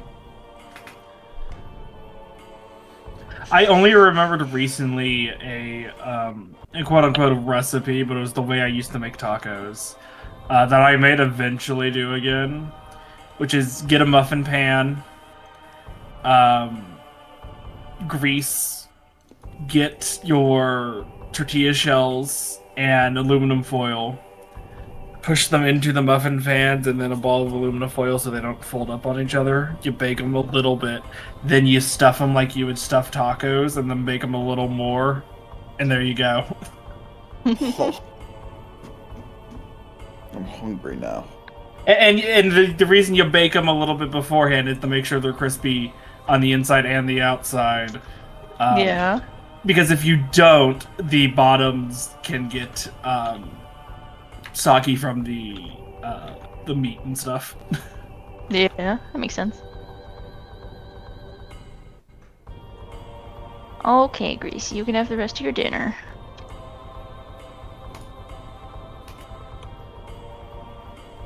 Ugh.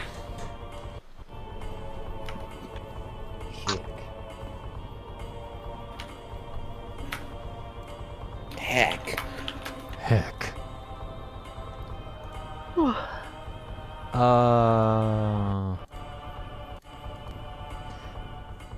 Actually, that's probably a thing I should double check on.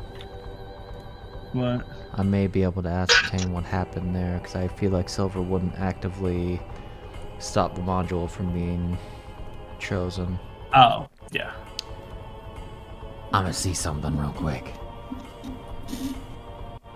I might know the problem.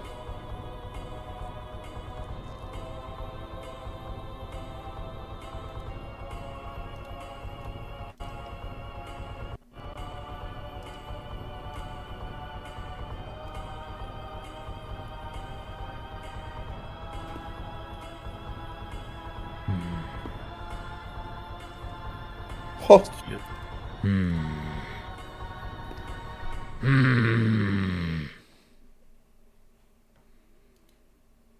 Oh. Okay. Modules. Activation. You are already. Share filter. No. Wait, what happened to the... They did screw with things. What I did they got your screw with? leg! They took away the player's handbook Ah! What? from the loading. That's weird. Hold on. How strange. Yes.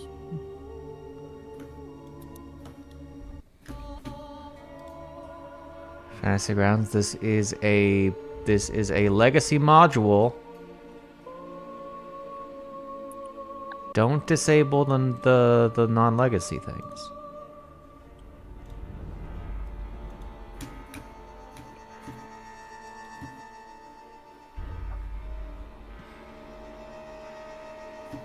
So was it not working on your end either?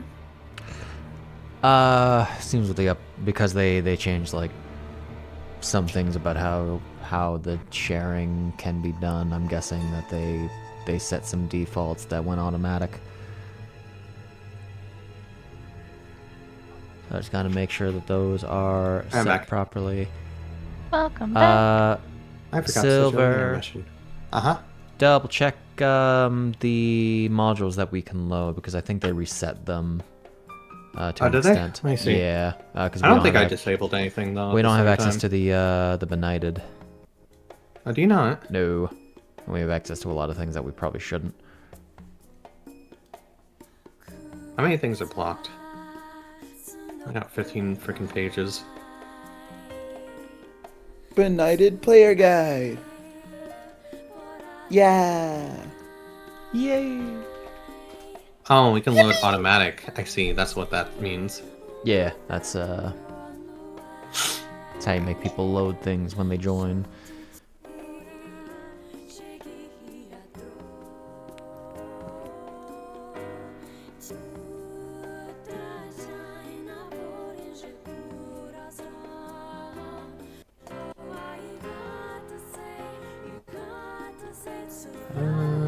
Because They unloaded the player's handbook for me. Yeah? Yeah, the legacy player's handbook. Okay. Rude.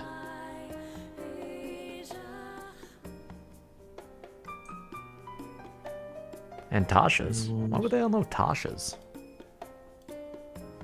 I don't know. Cause problems on purpose. Seeing. Okay, let me go back to page 1 and make sure if I didn't miss anything. Everyone also got the yawns.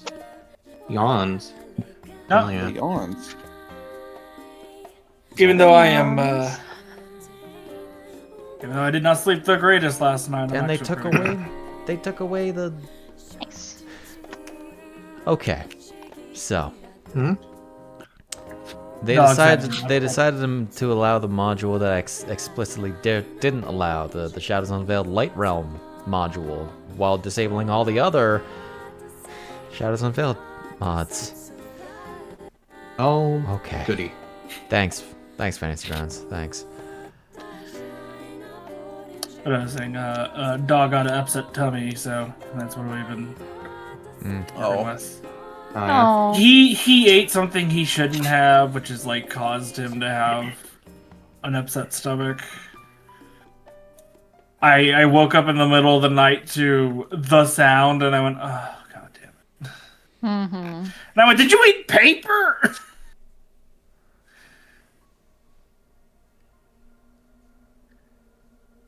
So no matter what I went through, that happened. Tasha's is fine. He did, in fact, eat paper.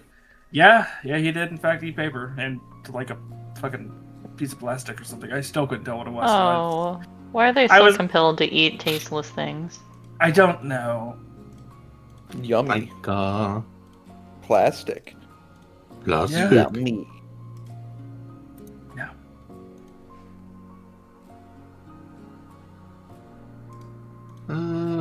Last 2 pages. Alright, there we go.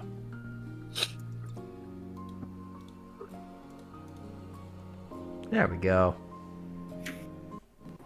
This dog has a weird things for sweets. We've realized over time. It's like, why do you Oh, you know what? Let me. Why do you keep going after our have, sweets? this Stop doing that. loadout layout set up. I don't think I did anything in it, but let me double check. Of course, our fat dog has a sweet tooth. It's like, fuck. He's a Open. husky. The manor. Did I do anything here? I don't think I did. But like, actually, we're like, why does it do this? If we don't pay attention long enough, he will actively try to eat our sweets. And we're like, what the fuck?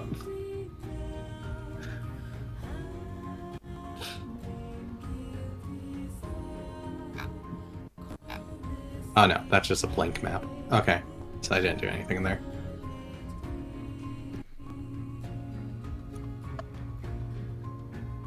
I had like some sort of general layout set up for myself though.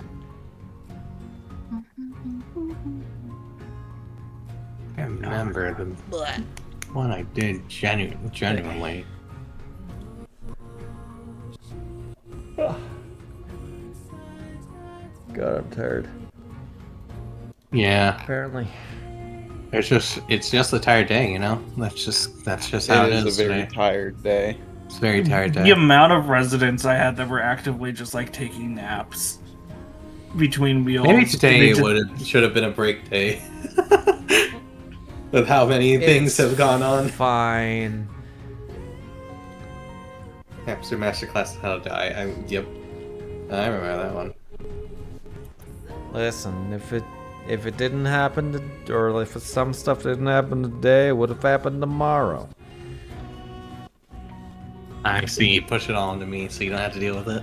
Damn right. That's Nah, fine. I have other stuff to deal with as well. Yeah. Yeah. I think my general plan then is probably to save the dungeon for next time because I know we're gonna start getting to the area where we can get to it. Okay. So we'll see how we go. I'm not gonna say anything on time. We might just hit it right on time or 30 minutes early. That's all. That's all I'm thinking.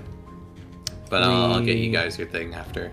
We're an hour and 50 of recording time for your I'm taking a look at the clock right now, and I'm seeing it's already about 10. So That's fair.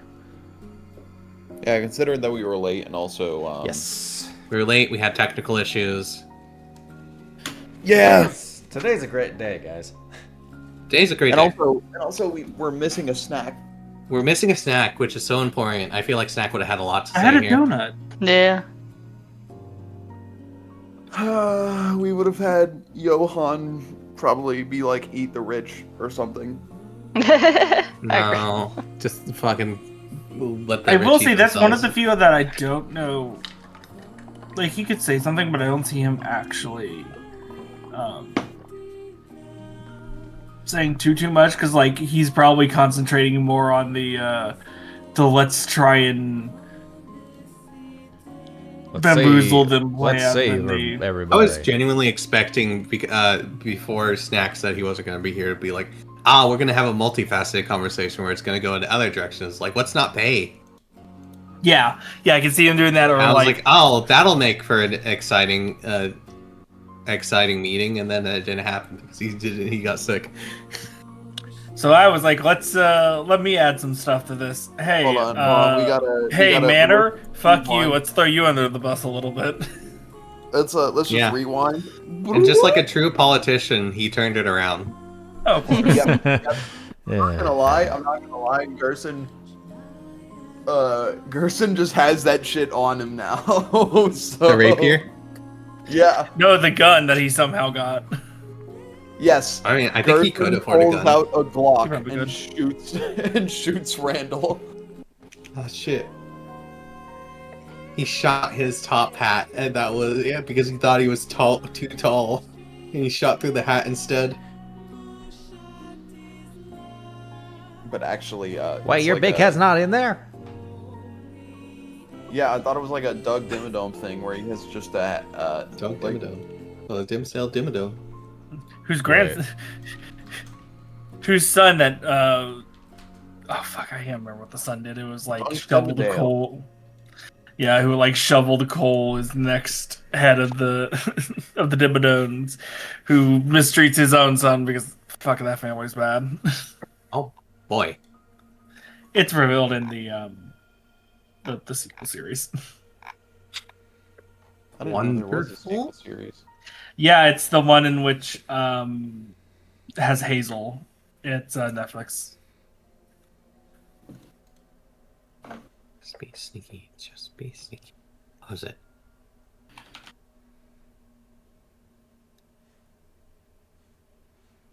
Oh shit, I'm typing in the wrong chat. I'm trying to freaking OR.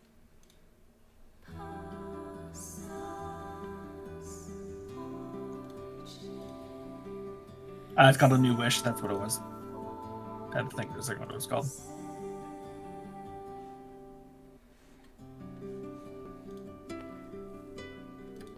Oh, he does in fact have a normal head. Yeah. I also didn't realize he had a short hat at one point. Alright, what's up? Honestly, it's kind of cursed seeing the short hat. I want to see a short hat. Here it is. It's Devin Dev Dimmadome, the son of Dale Dimmadome and grandson was the legendary business tycoon Doug Dimmadome. I was hoping he was tall head. Oh. No, I mean, that seems normal to me. You know, he's I mean, it is normal. It's a short hat, so. he's in way less episodes than I thought he was. No, He's it's just the a episodes very he's in popular character. He's just a very quotable and Yeah. memeable. His existence exudes the energy of I exist in more stuff than I do, but I don't. Yeah. Appears in like Which I like those characters. as a character, he 8. properly appears in like 12 episodes. Oh, it's one I remember. It's more that because of the way he is portrayed, he owns like half of Dimsdale, so so his name gets brought up a bunch, technically.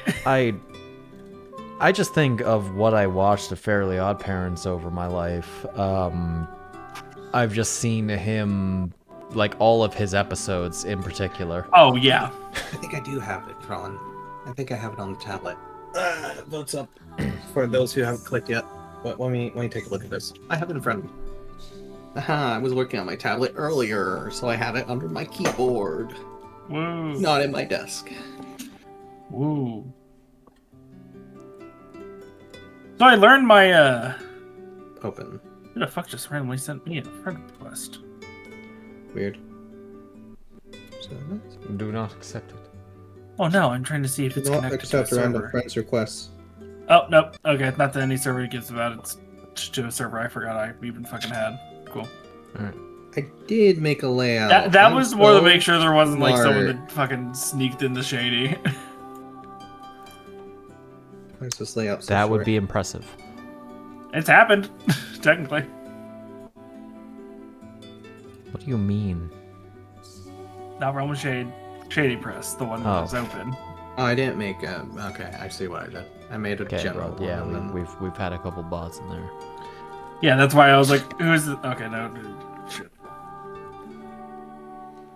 I don't have this in front of me. It's not finished, but I have the idea of what it's supposed to be like.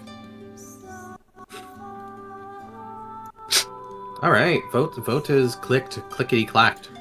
Get up. We shall return. Be right back. What's the playlist? Playlist. I'm searching. You know what? I made this playlist called Infiltration. I think we're gonna play Infiltration. I'm in. I don't know how. I'm in.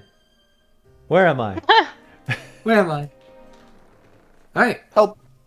Help! I love him so much. Help! Help! We return back as Dimitri. You have the door left ajar for you. Ajar. Now you must.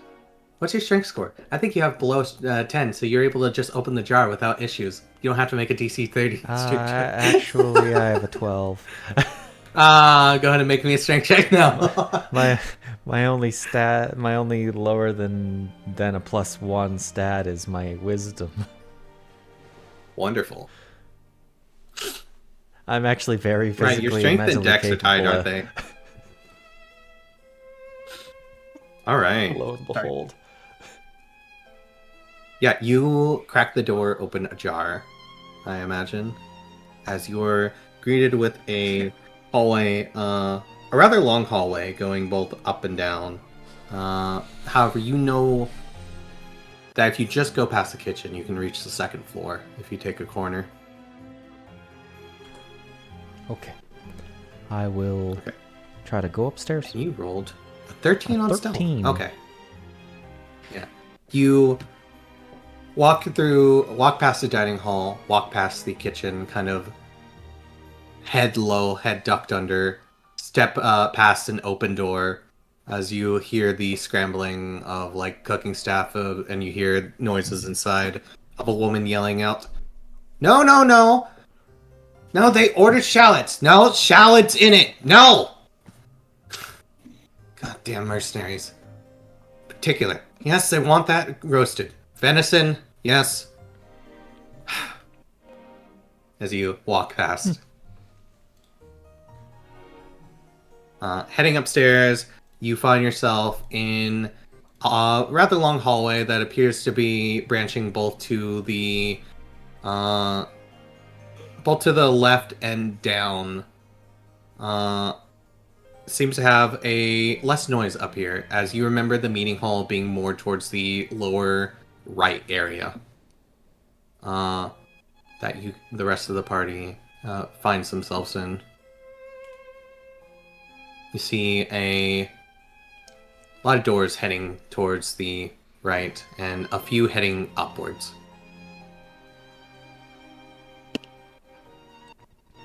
Okay.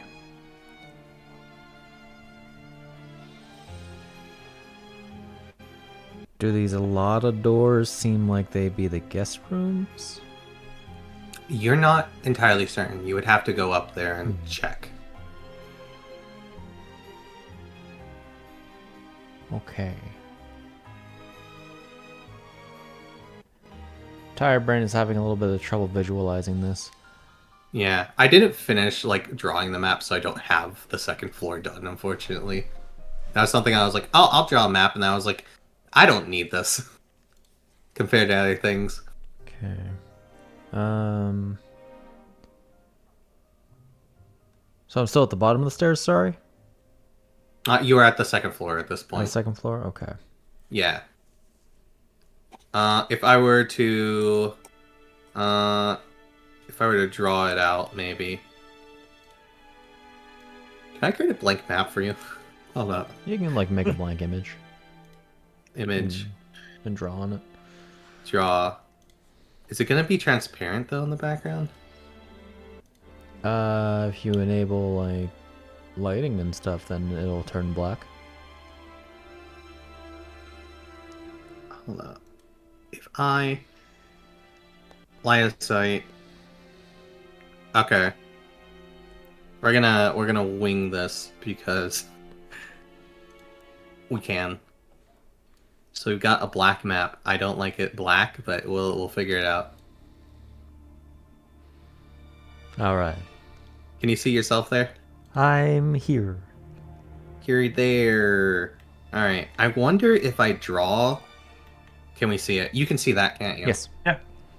Okay. So we've got a kind of.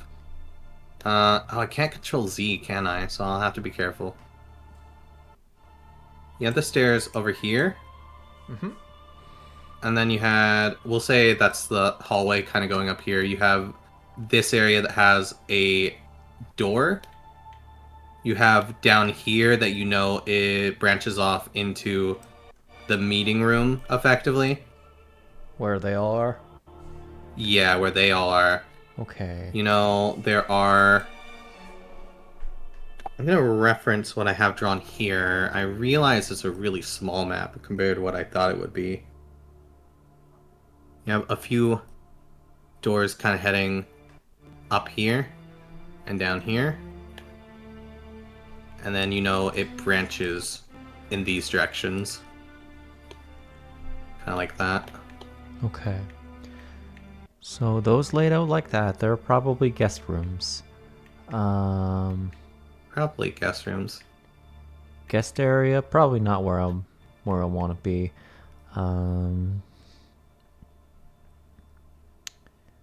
Let's see. I would like, and I don't know what this door is, right? You have no idea what that door is now. Okay. Joyous me having low perception. As we are going to... You know, there's go- something fun about just having a pen and paper and just like, here's a map, we'll draw it out. Yeah. Go over here and try to listen in on the door. I accepted that. Hold on, let me get out of drawing mode. There we If go. you're not in the main tab, then it'll be weird. I accepted it. It didn't go. Oh, you're growing. Ah. You check on this door. Would you like to just open the door? I like to place my ear up against it. Okay. See if And I did can you hear roll anything. perception? Let I me did close not. some of these things out so I can see the chat. Okay. Getting Go you ahead to and roll me confirm. perception. Alrighty. Let's go. Wait. As I'm going, you know what I'm gonna do? I'm I'm gonna gonna be rename funny. this map. Uh-huh. Hasha. Guidance. Okay. Fair enough. For 1 minute. Oh, it Oh, that's cool. Did you had have a it pop up at notification on the top Yep. of the screen. I don't. Yeah. I don't like it for stream purposes. No, that I could see that being annoying, especially Alright. like the way it was written out. Anyway. Yeah. Ha. Ba. 10. N. Okay, you have a -2. I was like, wait a minute, you rolled an 11 on the first die. How you got 10? You press your ear up against the door. You don't really make out any noises in them. I will try the handle. You try the handle? Not immediately opening the door. You try the handle, the door's locked. Damn. However, But you have the skeleton key. I have a skeleton key. Yeah. I So I imagine you slide it in. I will slowly try the skeleton key, and then Okay, I skeleton will, key goes in and locks the door. and then I will take a look into the door. Just Okay. just a peek. Just a little teensy weensy peek. You take a look into the door, and you see a fairly big room. As you see, kind of a bed tucked in the corner with a stand and a few decorations around. This looks like it could be a master.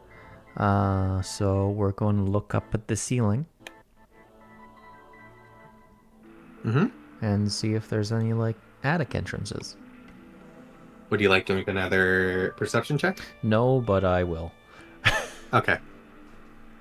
I'll say at the point where you're actually able to physically inspect it, it'll probably start being an investigation check.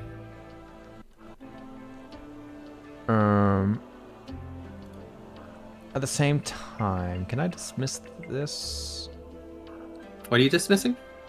Okay, I'm also gonna, like, is the room dark and stuff? Yeah, the room has probably, like, a few windows in it that let in, bits of light. Okay, I will try to light up all corners using a lamplight spell. Lamplight? Okay, hell yeah. Yeah, so you, get a lamplight going, and you're gonna send it into the room, this little ball of, how would you describe this ball for you? It's like a faint little flicker of, I'd say, like a small golden fire. Small golden fire? Okay. You get light coming in through there, and then cuts off, like, around here. And then so you send the light in. Okay. Did I attach a token to it? Let me see. I think I had it. You might not be. It's just a there's circle. a token. Haba! Oh, yeah, it's just a circle. Oh, well. Yeah, it's just circles, a black circle on a black background. I don't know if that's going to look very well. Alright, that's fine. I was planning on doing, like, an asset, but I'll figure it out later. Mm-hmm. Alright, Okay. I'll make that perception check then. You send lamplight in, I still making have... the perception check without disadvantage because you have lamplight. I still have guidance going because it's a duration. Oh yeah. It's duration, not concentration. Nice! Nat 20. Oh my. Well, little boy. I like how you nat 20 and you still get a 20. It's so funny to me with the guidance. Equalize! It equalizes.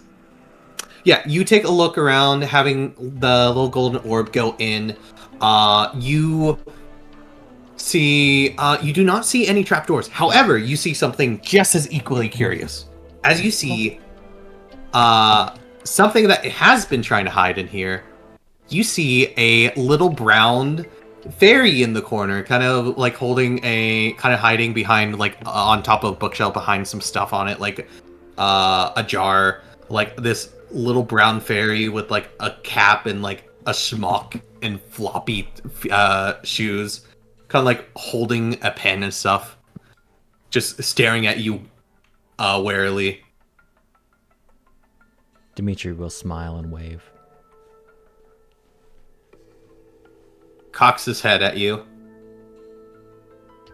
He will. Crawls into the jar. As the jar, like, rattles around. And then you hear from reverberating throughout the entire room. Who are you? Dimitri will enter the room at this point. Properly. No, Oh my god, it will not let me accept. Hold up.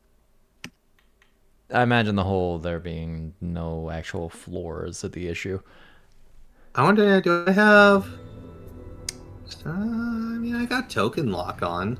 Let's just turn token lock off for the sake of this. I think it's just treating this as, like, you know how you can't go out of the bounds of a map? Yeah. Like when there's an image down? I think I'm just always in out of bounds. Okay. I'm turning token lock off for now. Yeah, no, I think I'm just always out of bounds. It's fine. Okay. It is okay. Alright. Yeah, you hear, we'll say... Let me go back in the drawing mode. Is there, like, a pointer? Oh, I can just hit a button right here without having to right-click all the time. Yeah, I see like a little bookshelf and a jar on it. I was like, "Who are you?" I'm Dimitri. Oh. Oh, you're the one Leonard talks about. Oh, you know Leonard? Yeah. I know Leonard.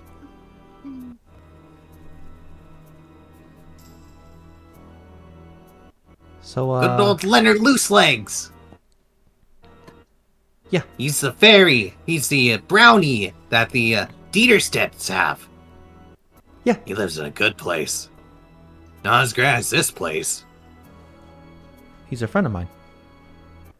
Oh. Kind of like pops head out of the jar, still reverberating. Like moseys on down and jumps onto a chair nearby. And he puts his hand out. And he's like, "Call me Edwin Erlong. At your service." So are you like the? Do you help this house? Uno momento. We're having heater issues, so I gotta go fix it real quick. Okay. I guess I'll just. Okay, Sister I guess Dimitri. I'll just sit here for now.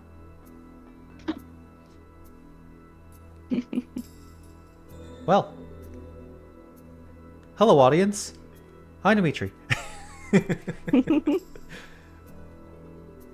That's right. I You can call see me the Dim entire or time. Tree. I can always see everything the entire time, but I can't tell them that, otherwise their heads will blow up. My wisdom is so low that I can't even perceive the world around me like it's supposed to be. See, I see everything in this weird, almost like retro game where it's all black and red. And...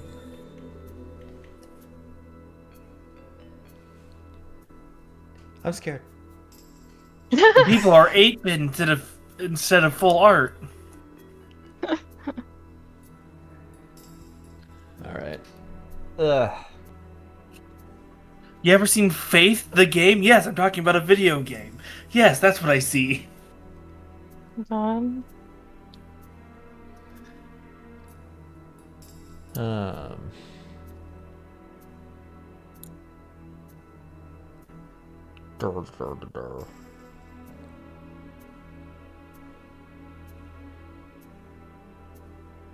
Alright, I'm back. Hello. Look there. It's an entire situation. I have to go flip the breaker off. They did get the thermostat installed. Nice. Cool. It's Yay. 55 degrees Fahrenheit inside the living room. No. I see. All right. Oh, God, sorry, that was- audience. I have to get back into the scene. I have to get back to the scene. What did I call him? I gave him a random name. It was like Edwin Erlong? Yeah, I think that was it. All I know is I have to make it alliterative. That's fair. What are you saying, Snal? I'm the guy who helps around this place? Yeah! Edwin Erlong, at your service. Well, Most people are kind of okay. nasty around here, so I don't talk to them. I can't believe Dimitri's a summoner. I don't summon the fairies. I just interact with them. They're just my Nah, friends. you don't summon them unless I put a little pin on you that gives you the ability to summon me. Kind of like in the middle of that, jumps up on the chair, puts a bucket on a chair, just like it's attaching Put a the pin on your to shoulder. you. That pin, Put a pin- exactly. This pin right here! You can accessorize it. He's Wait, gonna look at fucking. He's got like an entire like series of pins, collectible pins, just on the inside of his thing. That's funny. I'm gonna actually have him put a pin on you because it's funny. Oh. It's a little. It's made out of cork and wood, and it's like shaped as like a little clover. Okay, I'll just add. But it's a I like clover. yeah, it's pin to chipped my, clover wood. Yeah. Clover pin. All right. Oh, You wear that, people know that you're friends with me in here. are there other of your kind here? Or well? Oh yeah, there's all sorts of guys here. Oh. Some of them are nasty, but some of them are cool. I'm looking for the attic to this place. Do you happen to know where it is? An attic, you say? Kind of rubs chin, making a face as he's like staring off to the side, mouth open agape. Yeah, I think I know something like that. You know, no one goes up there and cleans the attic. Some of the fairies, some of the other neighbors, crawl up around there. I think around the ceilings. They disappeared some places. They always come back dusty, and I have to keep hitting them with the broom until it goes away.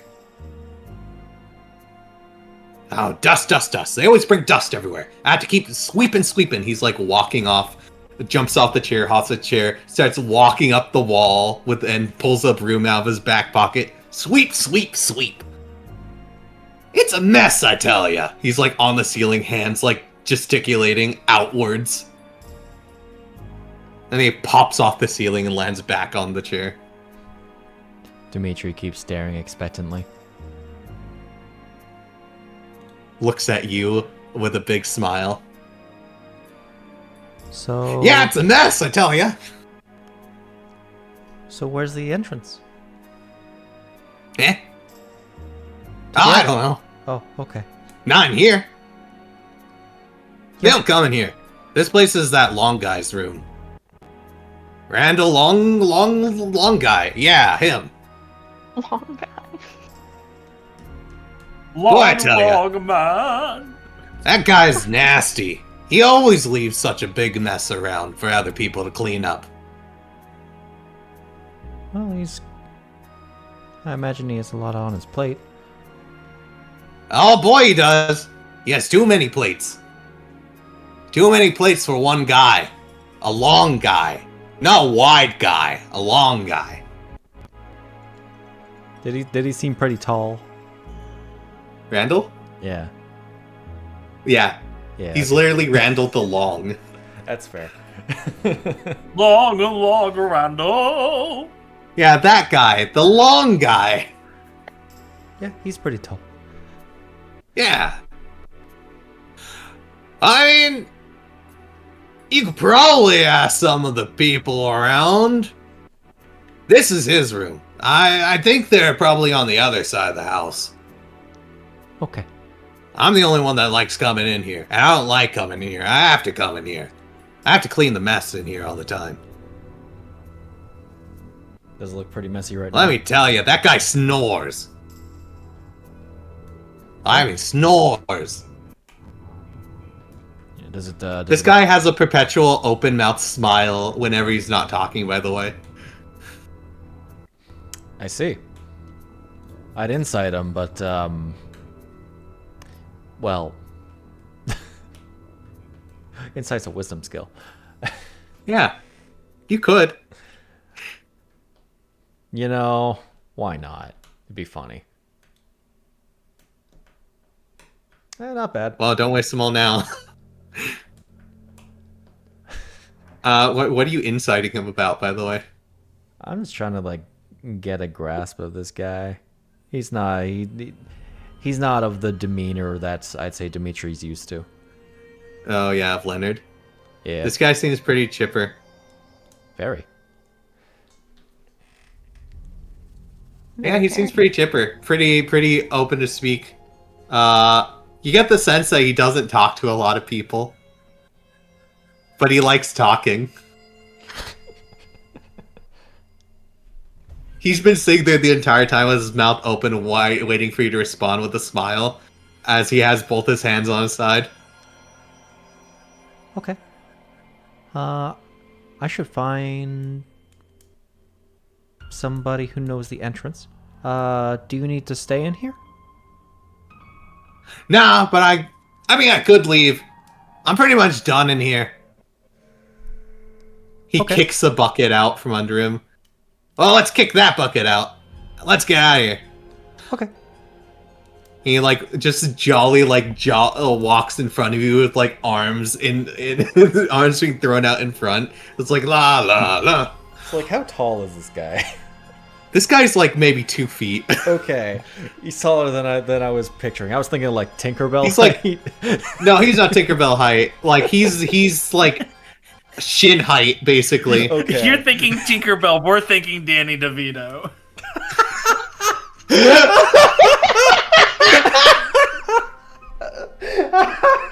Or at least I was thinking Danny DeVito. Can I just put out there that when I used the voice, I went, should I just tell him he's speaking Goblin? Nah. All right. Okay. He does not appear to actually be like Leonard entirely. He does appear to be different from Leonard. Like, as whatever he is, he's not quite a brownie. Yeah, he's not as ugly, I imagine. That's not a He's slight. chipper. That's not a slight against. He's got big Leonard. floppy ears and a big pointed pointed nose. That's kind of got like a downward crook to it. Brownies in mythology are just defined as ugly little like house helpers. Old men. Yeah. Old men. Wizened old men. Let me tell you, this place is huge. It takes a few of us to go ahead and clean it. So I work mainly up here. You got the kitchen ones, you got the ones that sit in the fireplace, causing a mess all the time, I tell you. All the time. Sleep, sleep, sleep. At least they don't come up here. That would be worse than the dust from the ceiling. Let me tell you. And God, the smell! Ugh! It smells awful whenever they come back from up there. Okay. Oh, but they don't talk. They won't tell you. You gotta kind of like into it, you know, like points to his head with both fingers. You know. Dear Dimitri, you're gonna have to think. His weakness. Yeah. As you guys are kind of, I say, like going out here. Oh, that was the wrong. I mean, hey, we'll trace the path. Damn it. Dimitri Turn off drawing, please. is generally being more quiet as he needs to go back into stealth mode. Yeah. Goes down here, kind of like leads you over here. As you guys are kind of like walking past these doors, he's like, oh, let me tell you, don't go in here. Okay. This place, no good. Bad place. It's got bad vibes. Okay. Bad energy. Yeah. Let me tell you. Whoa! It's like It's like bad vibes. Here, come over here. So, important question. This one fucked up. Don't Addie's look. over here. Yes. Attie, what's your passive perception? Let's see. What's your smelly perception? Shit, I didn't give her a trait about that, though. You did or didn't? 16? I didn't. Oh, okay. Fuck it. Attie, you hear that? Him, like, talking about this. Just the a little really guy. loud stuff, yeah. Oh, excuse me. Like, little guy, a big voice. Her little, one of her little floppy ears goes up. Yeah, you hear that. Like, whoa, not this room, and then you hear. Pss, pss, pss, pss, pss, pss. Now the shit I've seen in this room. Oh, it could turn. She's gonna. What language is it speaking in? What languages do you know? What languages do you know? Common sign language and Sylvan. Sylvan. It's just like.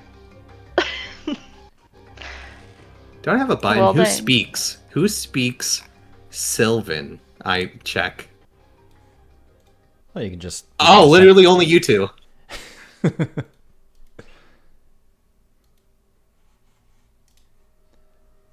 Jeez. What are you doing, Attie?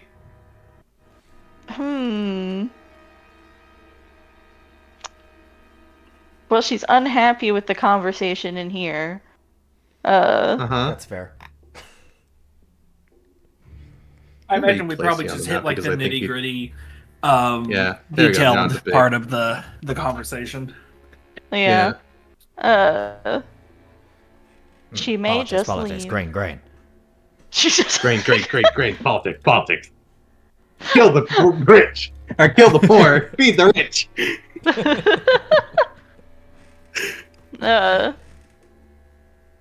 She may just I give. love double speak. She may just give Magnus a pointed look and get up and leave without saying anything. Attie? Okay. They're busy politicking. They're too busy in their arguments. Yeah, there's too much circling, and she might just have to bite this man, so she should leave. We need to take a breather. We need Yeah. to get some air. I need She's to got know. the angry tails swishing, just. I need to know. You how going- does Attie open doors? She has Tail. tails. She does have, okay. She has tails that basically can hold and interact with objects. I mean, Yeah, Okay. she has if tails. she's as tall as we say, her I- face is also by like the size of door handles. Because That's fair, yeah. I had two thoughts in mind. It was either using teeth or getting up on two legs and using paws. No, Yeah. but the thing is, if Audie's as big as we say, her face is in line with most doors. I think it'd probably be higher because she's like at most people's she's tall. shoulder. I thought we said. That's what I'm saying. So like you can Yeah. just lean down and go. Yeah. Use your Or just like mouth. lift a paw. If it's like one of the ones where it's like an L-shaped handle, she can just paw it open. But Yeah, without even having to stretch. yeah, All right. Okay, Attie, she'll you're getting bonk up here. the door closed behind her with her tail, then she'll go. Along the door, you're walking. Yeah. Probably like heading up here to the where it would be like the stairs going down. Mhm. And he's like, as you're like walking up there, and he's like having the conversation with Dimitri, he's like, get over here. And he's like going over to like one of these doors. He's like, pss, pss, pss, pss, to Dimitri. He's like waving to him, like taking a peek through the crack of the door. I mean, so like, but when she gets to this point, Dimitri is still in the hallway. Yeah, Okay. dude's taking a pit stop right here to show him something. Dimitri She's gonna look will, over. Dimitri will indulge. He points up at the keyhole in the door. And he's like, look through there. Okay. And Attie, you see them looking through the keyhole. Dimitri in the Doing it. hallway, and then this little goblinoid looking thing. Obvious snooping behavior. She's gonna look down, look down at where she came from, look up at the other path, look down the stairs, and if she doesn't see anybody, she's just gonna pad over towards them. Oh no, her beans make her almost impossible to hear. I cannot move myself. I will move you. Thank you. We move over here. What does As like but her Audie's claws moving over probably here. make the tippy tap. So As Audie's moving over here, and you're looking through the keyhole. You look through the keyhole, and you see some of the mercenaries from before, gathered in the room, kind of just maintaining their equipment, talking, chatting, drinking. Like at a table, they have like meals in front of them. They're like laughing to each other. It's like, ah! And he's like, nasty ones, I tell ya. Oh, and it's horrible. They've been attracting all sorts of filth in here. Not just the burps and the plates and the food and whatnot, but like right there. Take a look at that in the corner. You see that? And he points to he gestures for you to look somewhere, and you see like kind of in the corners around the areas these little like black like imp type things kind of like gaggling amongst themselves and like having conversations, but they seem to be a bit different from the ones you saw in town. A bit more stickier, I'd say. Those are bad neighbors. Those things, they keep around here. They're good at hiding. They like gathering around bad places with bad, nasty people. I keep shooing them out. I keep telling them, go, get, stop throwing your goop around. And then they walk through stuff and then disappear. But then they always come back. They're always slinking around. The bad things. You stay away from them. And Attie kind of comes up. I'm going to make Attie taller. Accurate representation of height. Enhance. Dimitri will slowly back away from the doorknob. Knowing very well, probably shouldn't get involved there.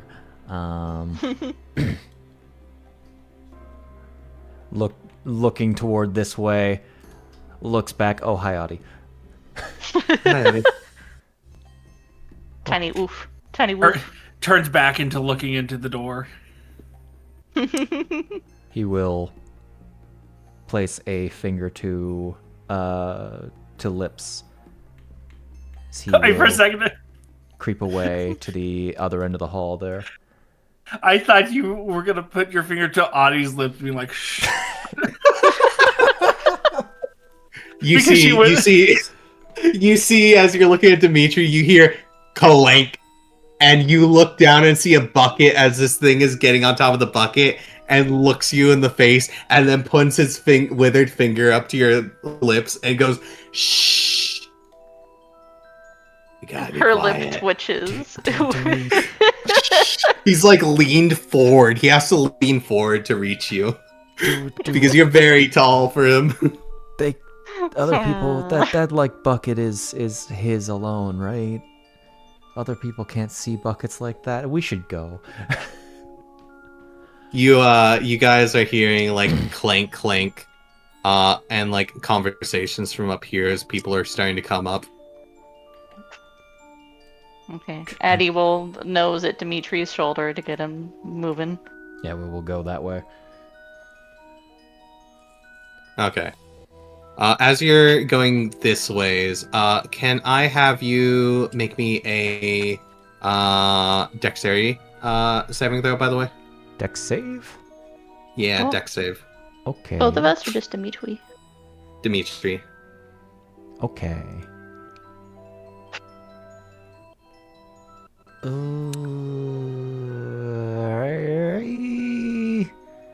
Slightly above average. Do I want You go to walk over here, Do I want to and the door inspirational- opens, and you face first run into it, or walk into it, Oh.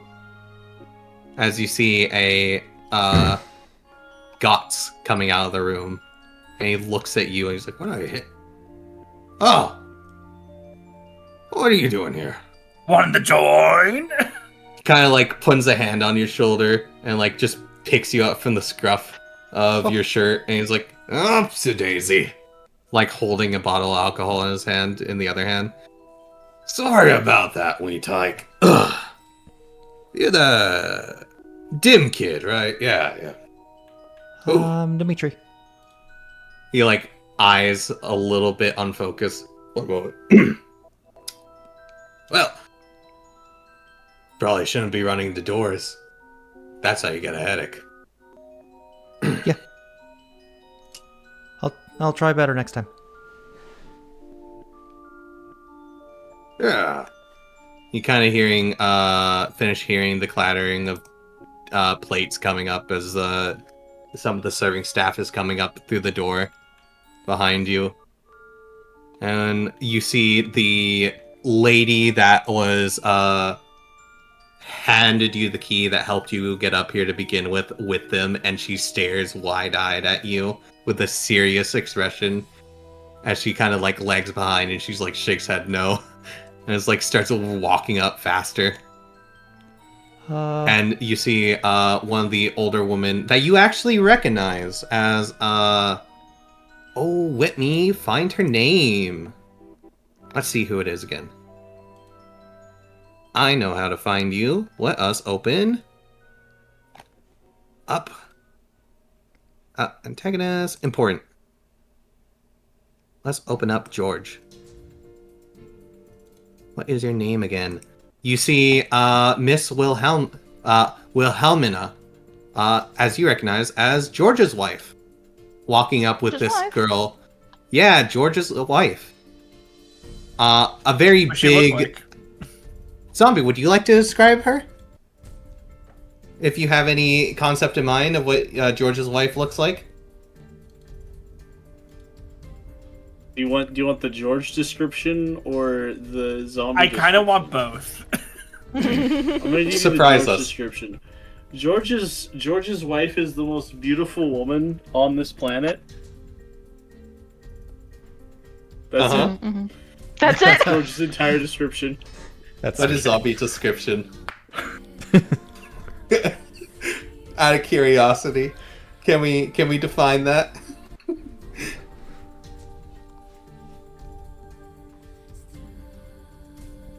Define what about it?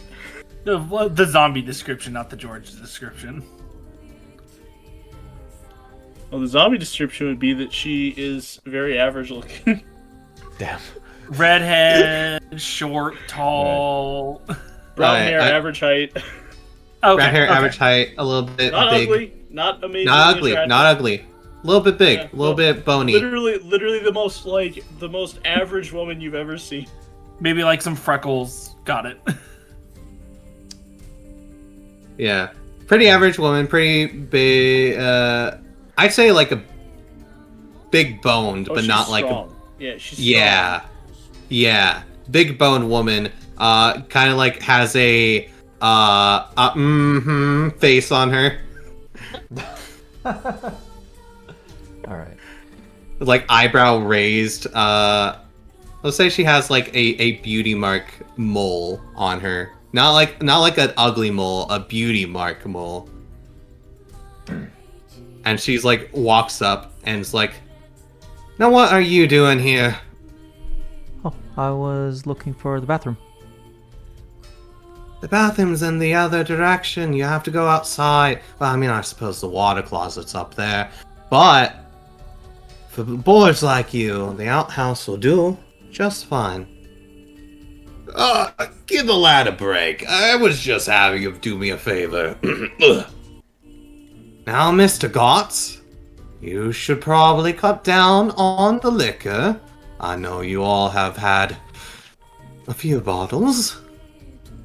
We brought you another more meal.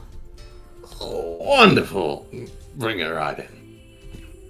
With a kind of smile on his face as he's laying a hand on you. It's like a hand on your shoulder, as in, this kid's with me, don't worry about him, kind of expression. Say it'd be Margaret looking like, not daggers at you, just wide-eyed at you as she's walking past. It might be great from literally anybody else. Uh-oh. Uh-oh. I maybe should not have recruited the fairy. Oh, no, it And doesn't then, go great. and then as she's like looking at you, it's like looking back and forth. She suddenly trips as there's a bucket in the way, and she trips full force Oh. Are you okay? as plates go flying everywhere. Oh no. Ah! Clatter, clatter, shatter, shatter. And she gets hit in the head by like a tankard of ale. Oh, honey. Oh, Margaret, pick yourself up. Where did this bucket come from, young lady? I don't know. Well, you might as well go ahead and go downstairs and fill it with water and soap and get this mess scrubbed up. Yes, Miss... Miss what? Miss Wilhelma? Good. Get going. For half a second, I thought Wilhelma fell, and I was like, "Oh man, George is gonna kill him, man."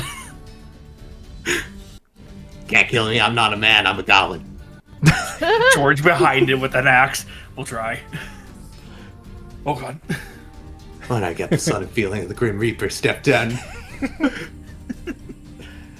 Guess who also has the sight? Guess who also has a sight and fucking murdered goblins in cold blood?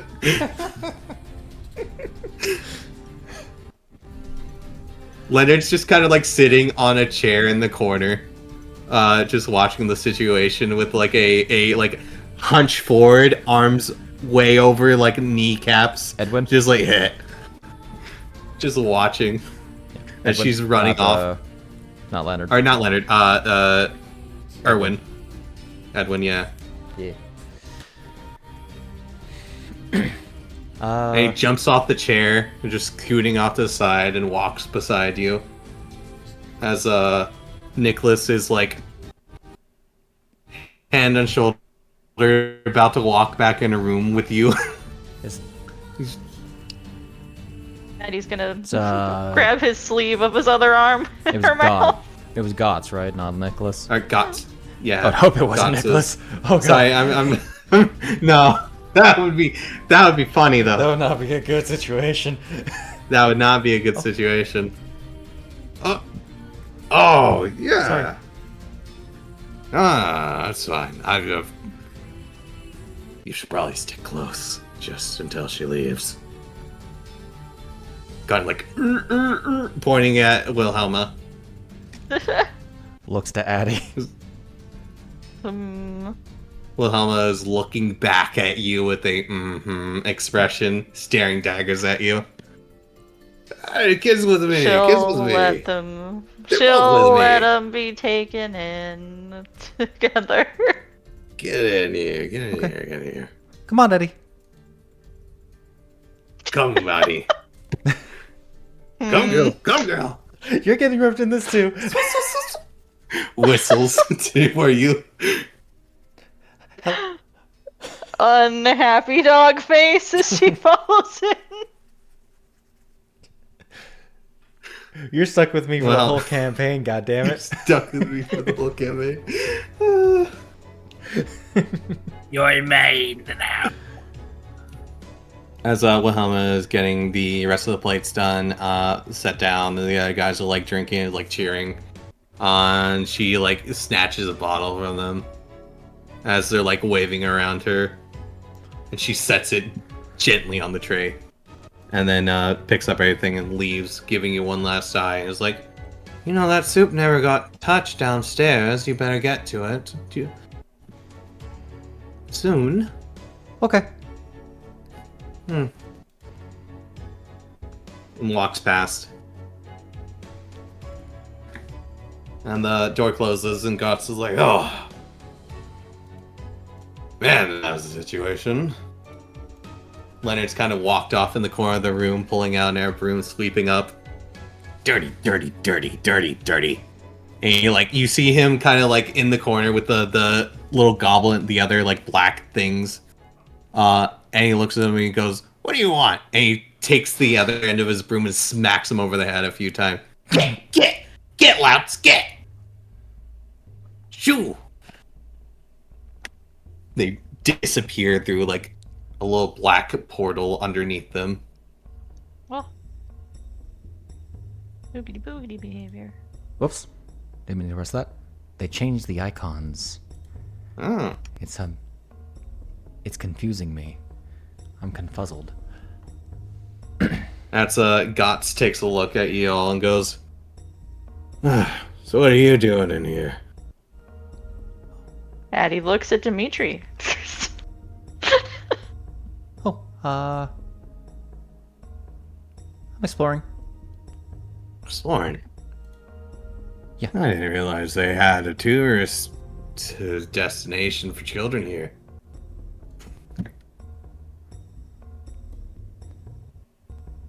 Tell me, what are you exploring? Well, I haven't Like really... points a bottle of alcohol towards you. It was like wants some basically gesture.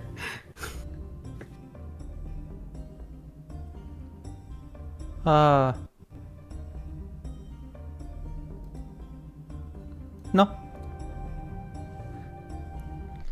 What are you exploring?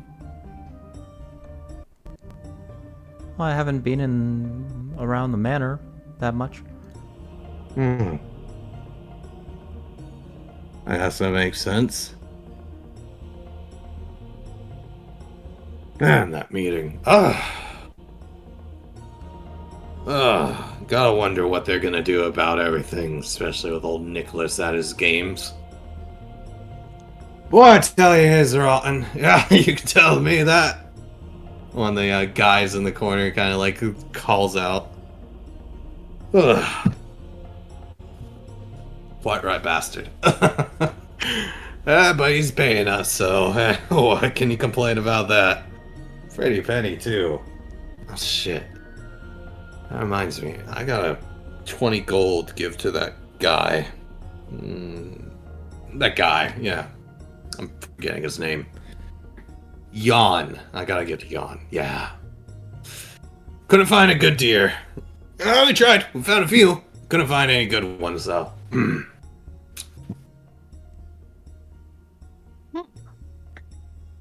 Tell me, kid. I don't know if you know anything, but you gotta know that they're not gonna be able to outfox Nicholas as easily as they think they can. He's tenacious. They're gonna come up with a plan, and he'll figure out a way to ruin it for them. That's how he gets by most of the time in what he does. He has ears to the ground. He's always watching out for a good opportunity to make a situation worse for someone, for his benefit. Let me tell you, there was the one time when a bunch of people had one boy. When a bunch of people had put up an offer for them to go ahead and sell a bit of their wares at a discounted price. Well, they didn't like that. So, you know what he did? It was something he definitely wanted. You know what they did? What he did? Dimitri tilts his head. Well, I'll tell you what.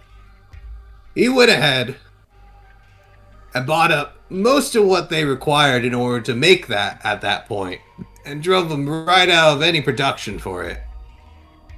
And then he offered to sell it direct to them for a higher price.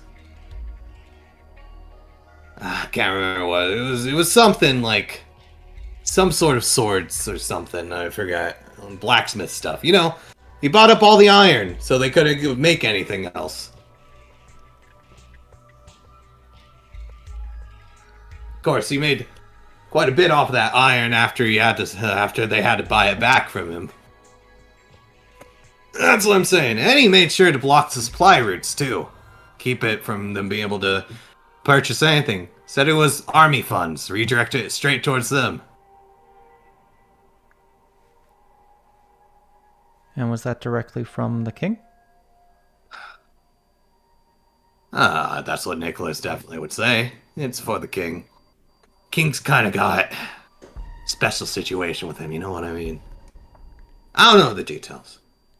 But Nicholas has got an in with those guys. Especially Ulrich. I know Justine, the 6, had a hand at stuff, but Ulrich is the one that he's got a connection with pronto. Big mundo. He said Justine the 6th? Yep. Which has been mentioned before. Okay. Oh, let me tell you, Justine's a nasty one too. Great woman. Lovely woman. Just don't let her hear that you said anything bad about her. She's a Megamanius. It'll be fine. Draco Queen, they call her, or something like that. Dragon Queen. Yeah. Big dragons. I mean, not dragons, as far as you know. Just like basically dragons, though. But, anyways, Ulrich and Nicholas have got a deal going on between them. You don't know the details, but Ulrich signs off on anything that man does. He pretty much gives him a blank check. He gives him general idea what to do, tells him to do it, gives Nicholas the freedom to do what he wants with it. If Ulrich says, I want I want 10 horses brought to me next week. Nicholas gets 15 horses and sells off 5 of them. Of course, he says that the king wants 10 horses or 15 horses or whatever. I'm losing it. Sorry. One moment. Point stands. Nicholas makes a profit off it and the king don't mind.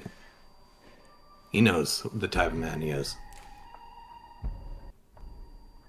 So he's exactly the person that we as players pegged him to be, and what most other people pegged him to be, but Dimitri doesn't know. Huh.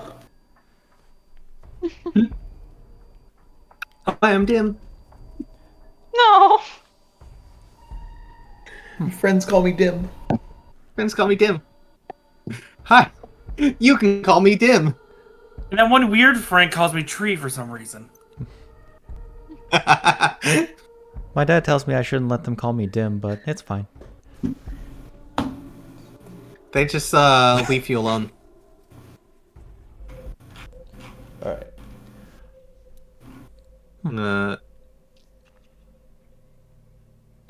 So, I'm sure they're brainstorming a way to get enough crops in, but Nicholas ain't after the crops this time around, no. That's small peas for him. I'm pretty sure he's after something a bit bigger this time. And the kids are probably one thing. I think it's something bigger than that, though. Bigger? Yeah. There's been something the king's been looking for lately. You guys remember what it was? It was... I think they said it was... said it was a means to production. That. Something like that. They're not looking to just get wheat, and they're not looking to just get farmers or kids or whatever. They're looking for a means to production. Kind of, it's a grand concept. Okay. But, I get your angle. What? Never mind, it's fine. Is that Shade saying it? That's Shade saying it.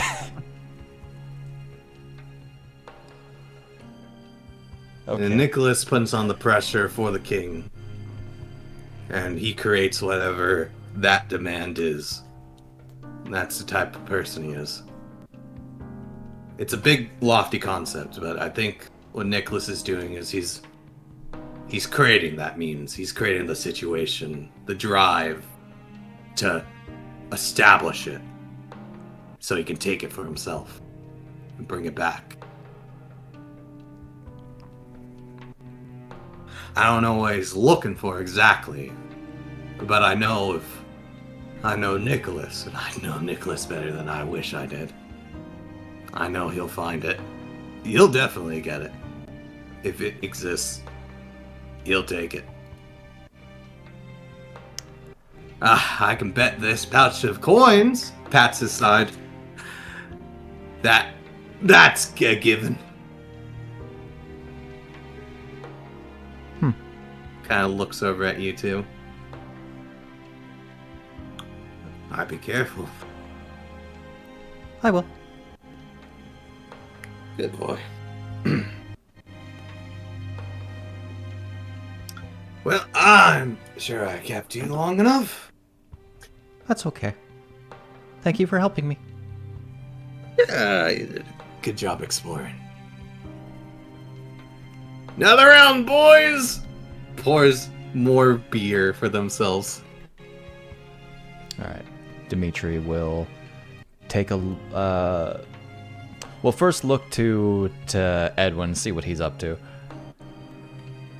Edwin is taking a rag and cleaning up all the spilled alcohol and like collecting it into a bucket, which he then like looks to make sure no one's like seeing, and then he takes a sip out of the bucket.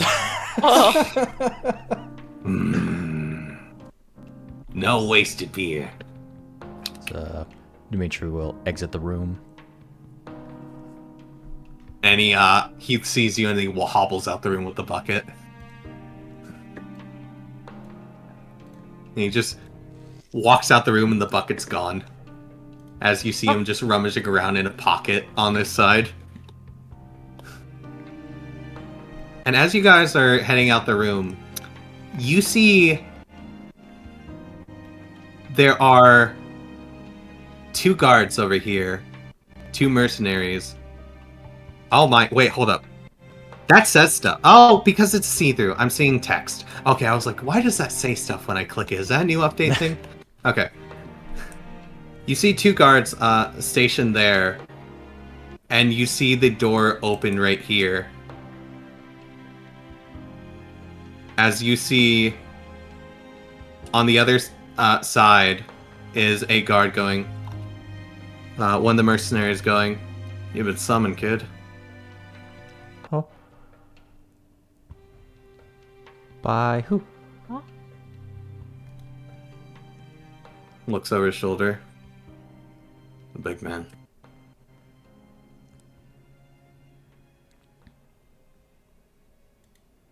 I'm going to go ahead and switch over a playlist. One moment.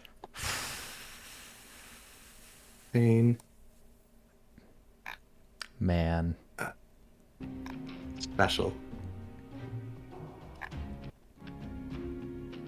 There we go. Wonder what higher concept than a regular person would understand thing that he's looking for, huh? Why isn't it playing? It refuses to play this. I can't play Nicholas's fucking stuff. Oh. It'll let me skip over to other things, but it won't let me play this particular playlist. Weird. Oh, You said not to. that's very interesting. I'll just play Suspense then.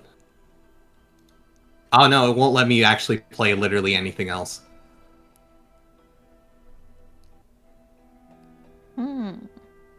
That is interesting. I guess we'll just stick to this. That's fine.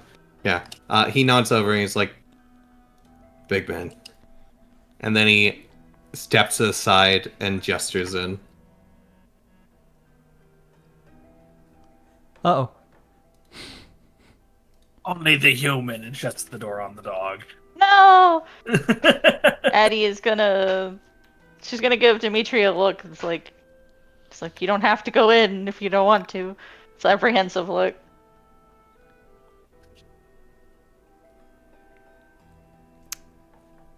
Okay.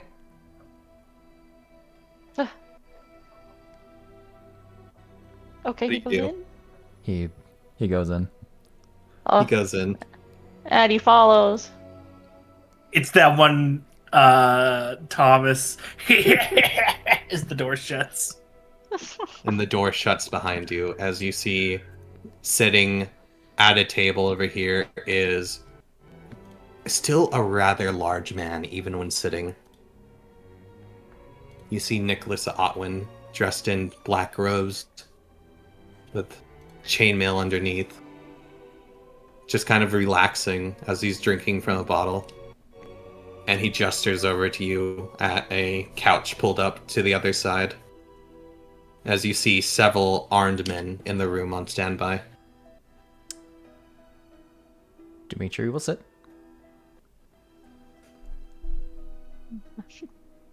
And Attie will stand guard beside him. he pours a glass of wine for you. No, thank you. Already sitting there. What do you say? Sorry? No, thank you. It'll be there if you wish.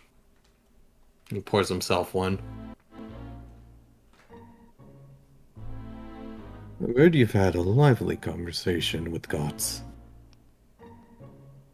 You can hear it from the other room.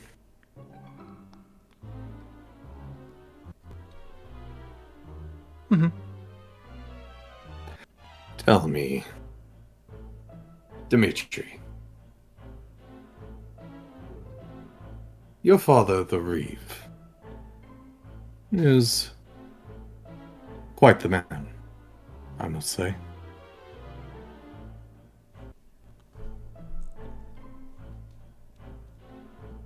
Your opinion about him, your father. What's he like? He cares about me, about Mom, about the village. And his farm, I've heard it's quite the production.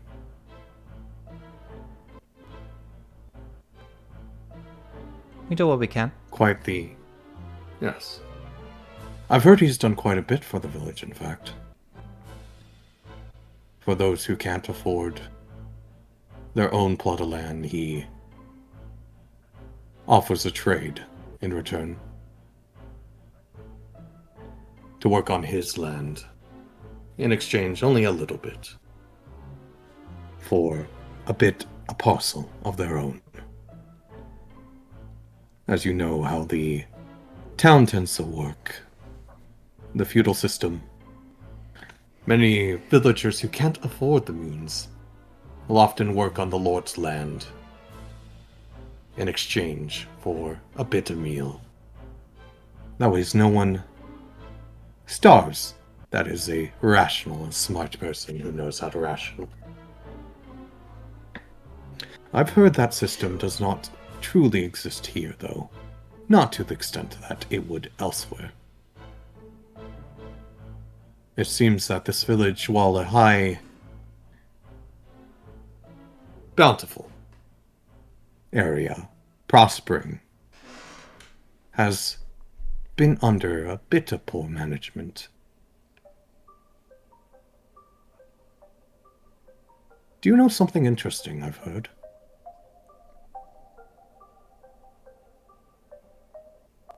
No.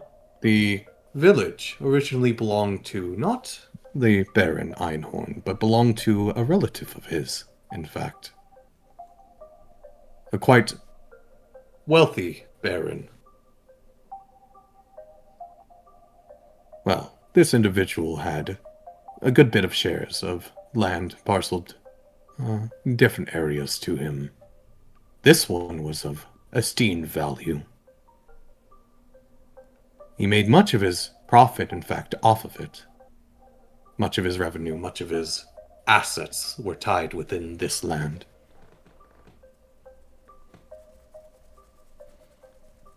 And yet he sold it. Do you know why that is? Something so high quantity and precious that would make up most of your livelihood. Do you know why he sold that? Would I have any clue? Feel free to give me a history check. I will say it's a high DC, though. You've heard a little bit about it. You've heard something about... Now, most people don't know, actually, why. Most people wouldn't ask. You've heard a little bit about it. You've heard that he was actually in a bit of debt and had to sell it.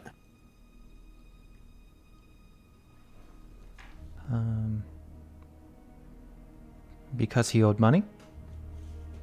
Yes. He owed quite a bit of money. Now, a man who makes as much money as he does off this land, why do you think he owes so much money?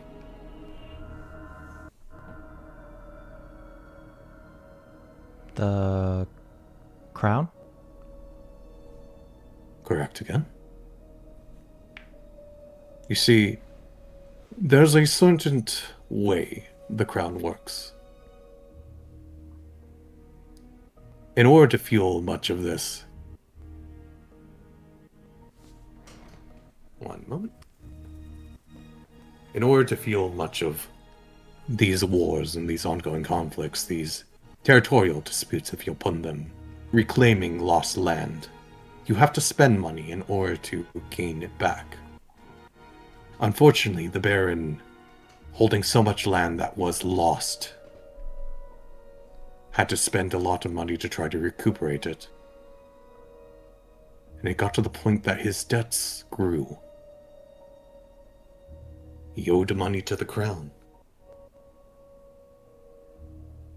And so, in order to help alleviate his debt, he sold off the land to his nephew in exchange for that debt as well.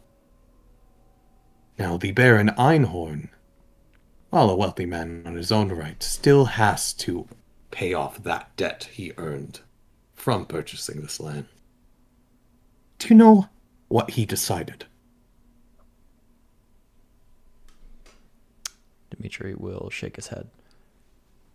He swore fealty to King Ulrich under the Crusader Kings. In order to help pay off that debt to the crown, he leveraged this land and its high yield, its high agricultural value, to the war effort, much of where most of the money that the crown now makes is being funneled into against the Esnazels to reclaim the lost land in the east that they had taken by force. Much of it considered holy land, and what remains in King Ulrich's hands being the holiest of lands, the Kingdom of Asteria. Well, the Baron Einhorn made a tidy bit of profit off of it, and his debt is now no longer piling up, slowly being paid off. But in exchange, the king has full rights in order to demand what he requires in order for his men to be fed. Much of that is in agricultural products produced by your village and the surrounding areas within Eastern's breadbasket. Unfortunately, due to the shifting situations in climate, as well as the need to push further and expand towards the east, those prices have been going up while your production has been going down. Now, we would both agree that that is a no good situation. If the king demands more than what you're able to produce, especially with its decline. As some of you would put it, it's just been a bad year.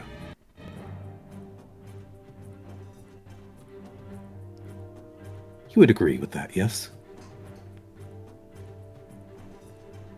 Takes a sip.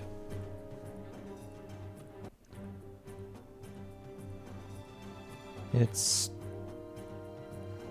hard to be demanded more than you're capable of. Yes. I can agree with that. That's why I am in a bit of a pickle, you see. A situation. The king has demanded a quite large sum of product from your village. And unless your people figure out a solution to that, I doubt we'll be able to find an agreeable workaround or a full expense paid out. And that wouldn't be good for anyone.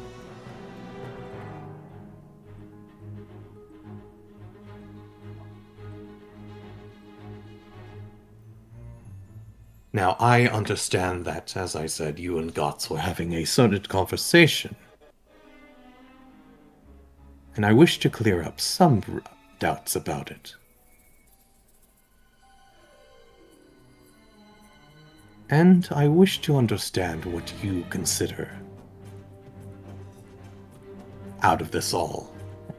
Your humble opinion about this.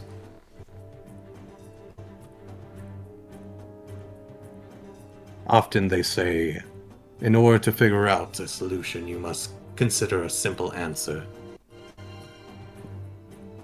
From a child's perspective.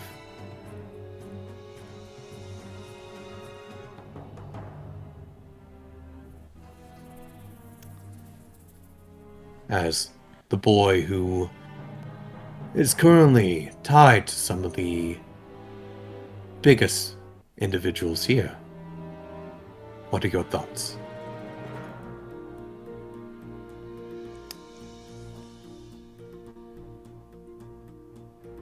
Oh boy.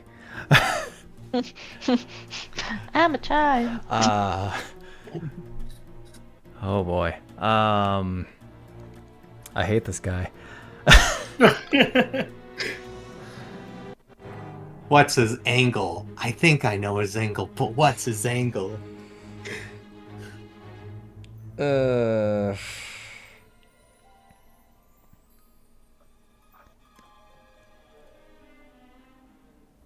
Well,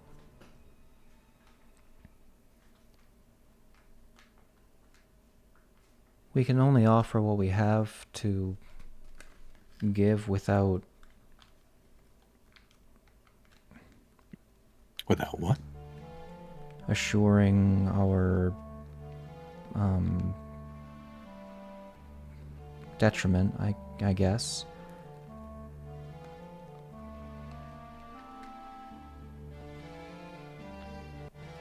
We need to feed ourselves and offer grain to the grain spirits. Yes, the If we great can, spirits. if we can't do that, then harvest will only get worse.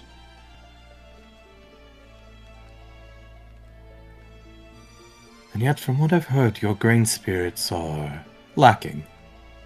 And a lack of better terms.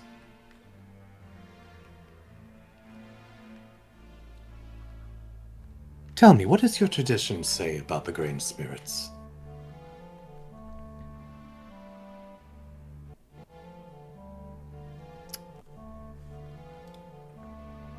I gotta go into notes because I don't remember. I thought you were for a second going, I gotta go and just leave. I have to leave. I'm sorry. You should leave! I should.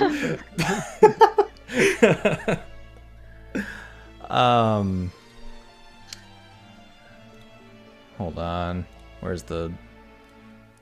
Well, is this in the Benighted guide, or am I just forgetting? Think. What are you asking? What do you want to know? I really won't require any rolls. I'll just tell you straight out if I can have an answer for it. Like just generally what Dimitri understands to be the what the grain spirits require. Well, what you generally understand, on top of what you do already know that you've learned previously from previous sessions, you know that the grain spirits require a tribute. You know that they require faith. And you know, from what teacher has told you, the entire reason for the tribute and stuff is to ensure that they have a proper homes, basically, like proper take from the earth, give back to the earth, so it may return next year, effectively, kind of model. Entire like cyclical thing. You know, traditionally, you guys during like the harvest create like fashion this like grain doll thing that is supposedly supposed to house the spirits for the winter. That's what keeps them safe and keeps them from like dying out and like being protected, giving them a home. And you usually like keep it within like the house, like by the fireplace, to keep them warm and, you know, give them a place to stay during the winter so they can return next year and bless you. Well, yeah. The spirits require tribute, faith, protection, in equal parts.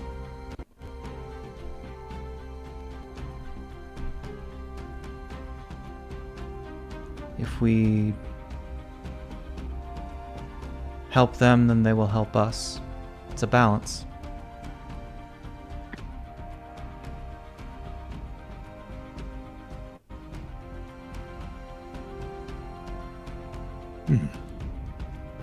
And it seems this balance is being disrupted.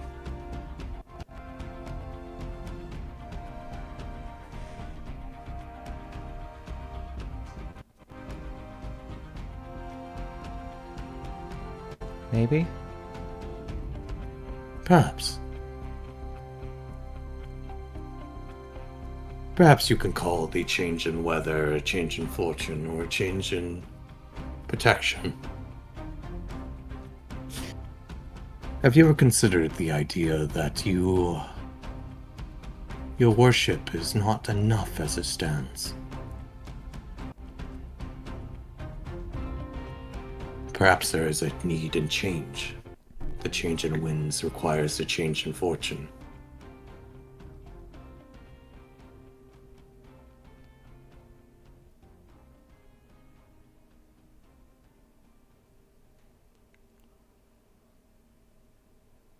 And you have the answer to that change? No. But I figured you do. Why me? Kind of like lifts his hands up and then puts them together and then rests his head near them. Because I know that you are searching for something.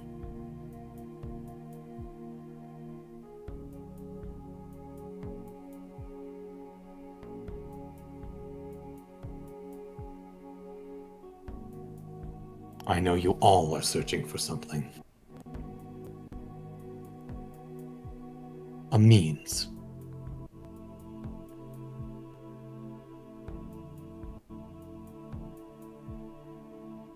And you're racking your brains about it. And I think you're close to finding an answer. And I want to know what that is.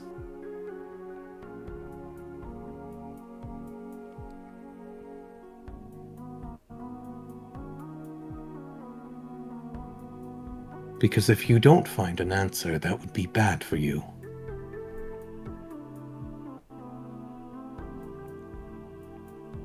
Because it means that we would have to, unfortunately, take a drastic measure.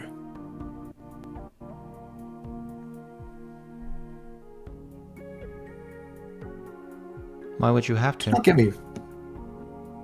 don't get me wrong, the Baron has done a great job at what he has provided. But I believe Eastrum as the breadbasket is a thing that is declining. I believe there is a need for a new breadbasket. One closer.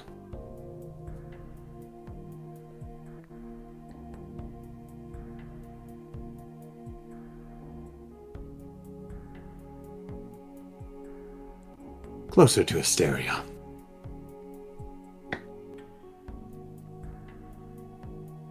Do you know why Asteria is the Holy Kingdom? Among many holy places around the Waldwelt.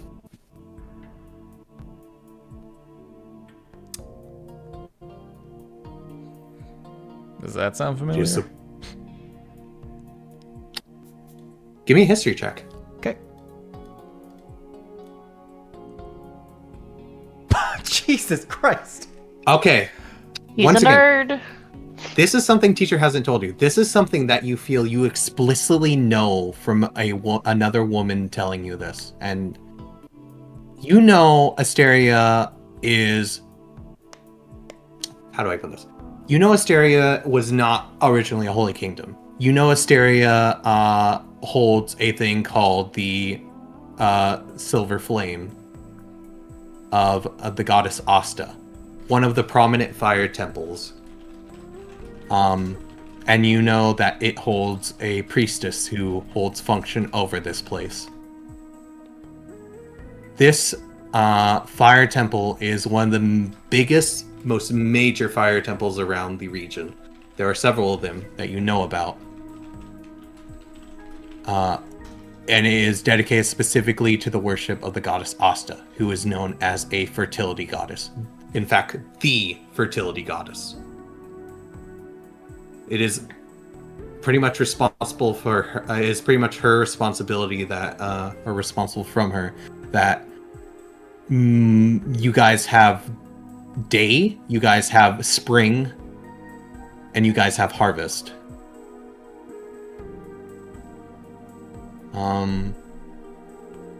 And you know that this used to once be within the north before it had to be moved here for one reason or another. You know that the Asteria, the Holy Kingdom, is pretty much the most prominent part of this. kind of tradition.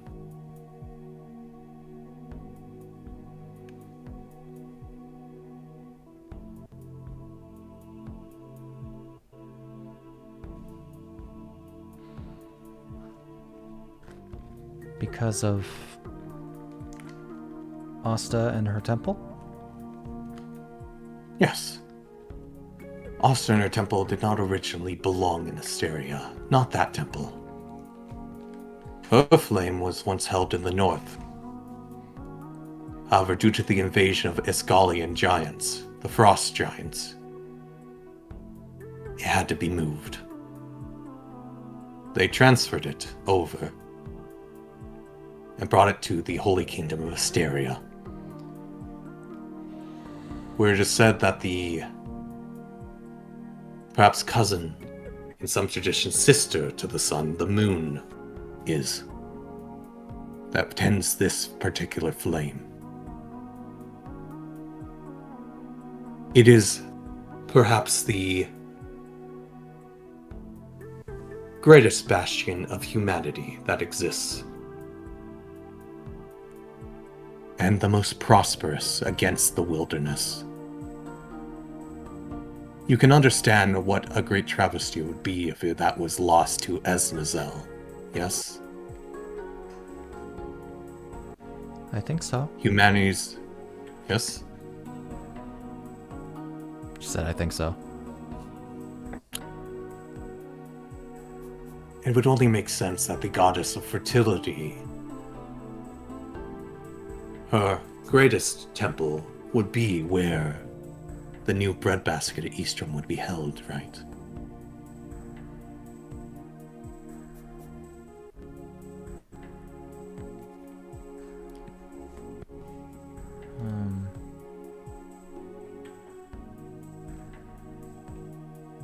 I don't know. Well, logically, it would make sense.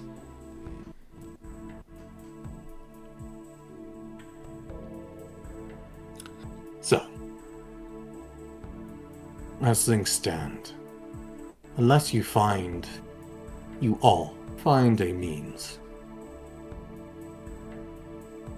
to prove that Weideheim is still considered the best place to hold this hotspot,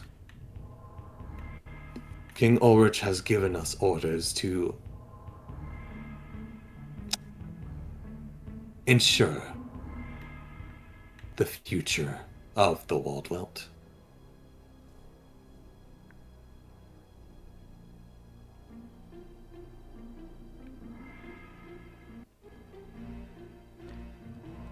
I'm certain that most people would not prefer such a drastic change if necessary.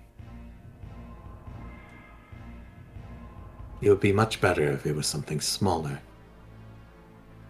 Just like the jar that held the silver flame that could be transferred.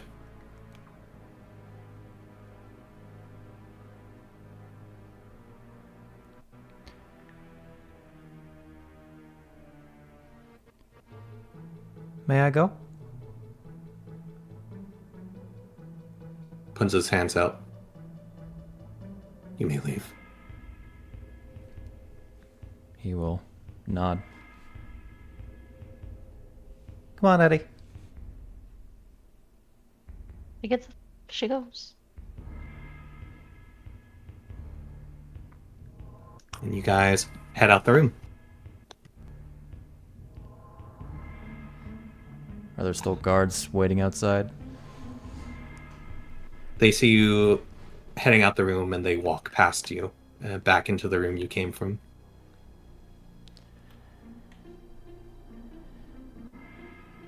Okay. Wow, that was awkward, huh? He's sitting on his bucket, looking at both of you. Bad vibes, bad vibes. That guy's like super prono immune, by the way, to whatever like is happening in there. Otherwise, that would be like big whatever that's happening in the village.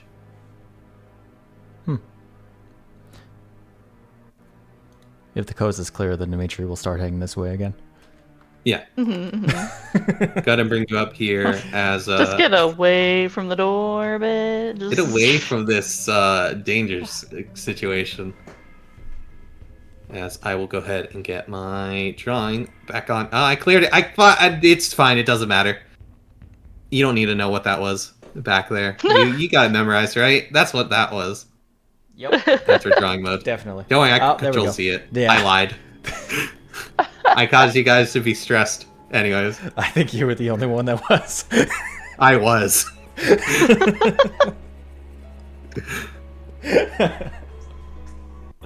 Okay. We have a bit of an area. Whoops! I accidentally moved body pack. God damn it! It's fine. I believe in you. You have a bit of a door right here. And then to the south. And to the south, you have a narrow hallway and a door, and then you have a door here. Good night, Cove. Good night. Good night. Right. I'm here. As I'm going to exit drawing mode, not clear up accident. Okay. As he says, right up here is probably where you want to head to. Leonard's like, now I remember that most of the guys come up here. This is the other bedroom. This is the bedroom for the guy who's supposed to, like, I guess live in this place but doesn't. It's not that bad, but I have to keep cleaning it because I keep, like, getting dust all over there. And it's really annoying.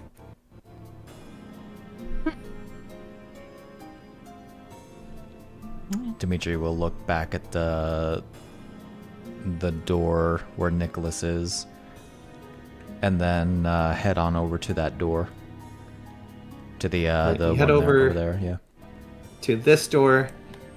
You go to insert. Goes back to Nicholas's door. By the way, fuck you. I don't know why I felt compelled to say that, but I did. I hate that guy. Man, Snak's missing out. Really? Alright, you go to insert the key and open the door? We'll try to listen. Okay. Give me a perception. Alrighty. Get ready for not great. I mean, I don't know, you've been rolling fine. pretty good. It's okay. You nat 20 twice in a row. Or not in a row, but twice today. Yeah, I'm scared. Yeah? I'm scared because of my nat 20 streak. You take a listen through the door, and you hear like little, like, it's really hard to describe. It's like a little skittering, but it feels like it's like not nails on a chalkboard. It's a lot smoother than that.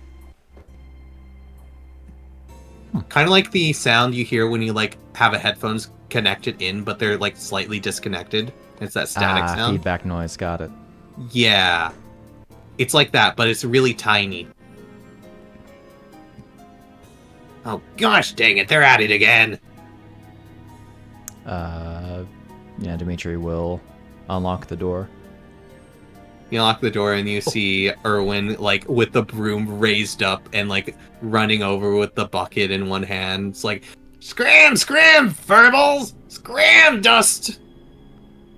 And you see these little, like, scribbly little creatures on the floor, kind of like dust mite kind of things, start squeaking and start running around in circles as he, like, chases them with the broom. Oh. And they throws the freaking rest of the ale at them as they start dissolving away. Oh my god. Oh. Dust bunnies. By the way, Attie. Huh?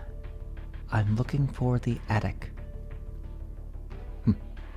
He gives you a nod as he turns back to the door without elaborating further. You see Leonard have an entire step ladder pulled out already. Oh my gosh. Edwin. Starting to walk up the wall and clean all the dust that these things left behind. Pulls out a stepladder, doesn't use the stepladder. Yeah. All right. Dimitri will go in and look around for a hatch of some kind. Attie also goes in, and she will shut the door behind us.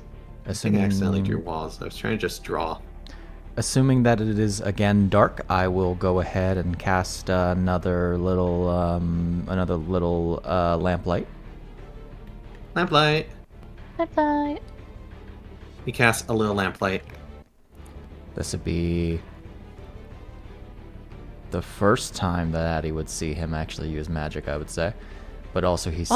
Attie did see him, like, talking to a spirit, so I think the jig is up. Yeah. Falkwind said that he's a fan, so... Or, that you had potential or whatever, so... Just drawing Erwin as a little step ladder real quick. There we go. See the cat? There it goes. It's out of the bag. It's out of the bag. Screech. Attie will, like, do the little conquer head thing. But she won't comment on the magic. Okay. Alright. Head in. And you see this kind of bookshelf. It's a fairly plain room. It's got, like, some paintings on it of, like, what looks like to be this kind of... like, chiseled jaw, like, most noble, wanna punch in the face kind of guy on one wall. It's kind of got, like, he's, like, holding, like, a gem in a hand, and he's got, like, this annoying, like, head tilt look with a smirk on his face. And he's got, like, fur, like, coming down him that's kind of, like, in a mane. Oh my. Glamored up. And then you see Erwin walk all over it. As he's dusting. That's fair. Yeah. It's about how I'm feeling about right rich on the people painting. today. God, it's always so dusty in here when you don't spend enough time in... Blows the dust off the painting as he double backs over. And you guys are coming in, and you're gonna take a look probably at the ceiling to see if you can see anything. Yep. Yeah. Alright, give me some perception checks. Okay.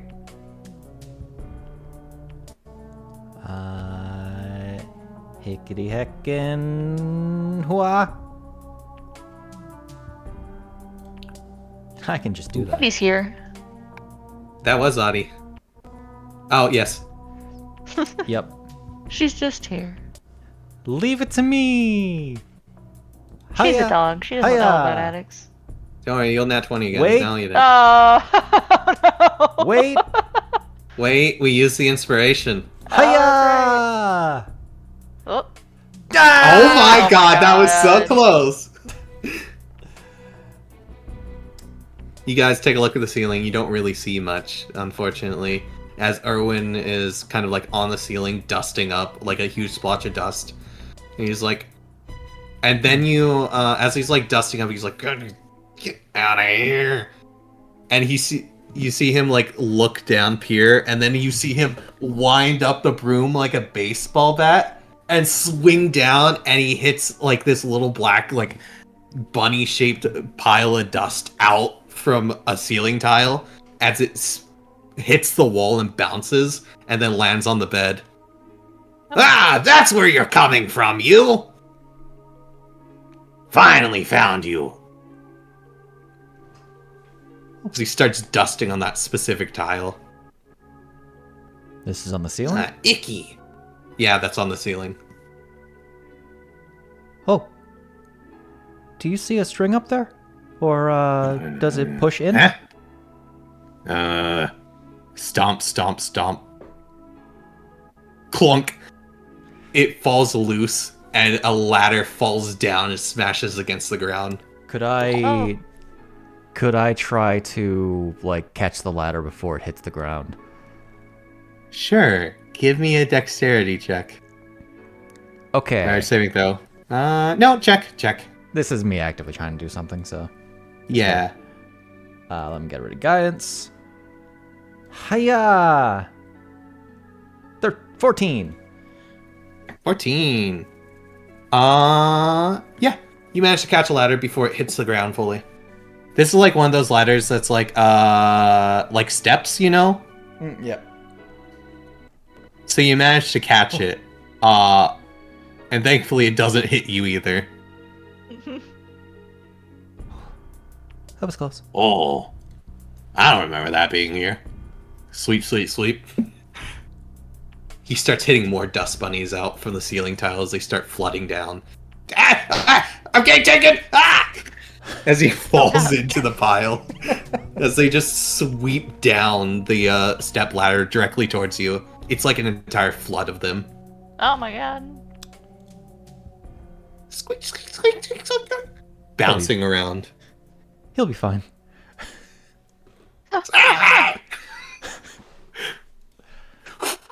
Hand up out of the pile, holding the broom, slowly sinks back in.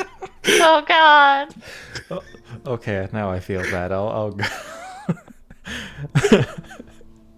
I'll go try to grab his hand. You go managing to sweep through the dust bunnies and grab his hand as like he's about to fall fully under. You okay? You pull him up, I imagine. Yeah. Thanks, boss. Okay. Now then, gotta put some real elbow grease on this. He grabs his bucket and he pulls out lard from it as he starts greasing up his as he starts greasing up his arms with the lard. Oh my god. And then he winds up the broom and just goes at it.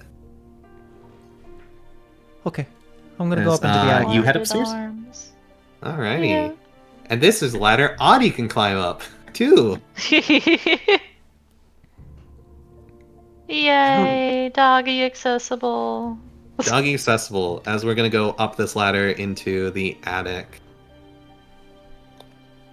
As we'll say, it connects through here, and we go into this fairly long but short room.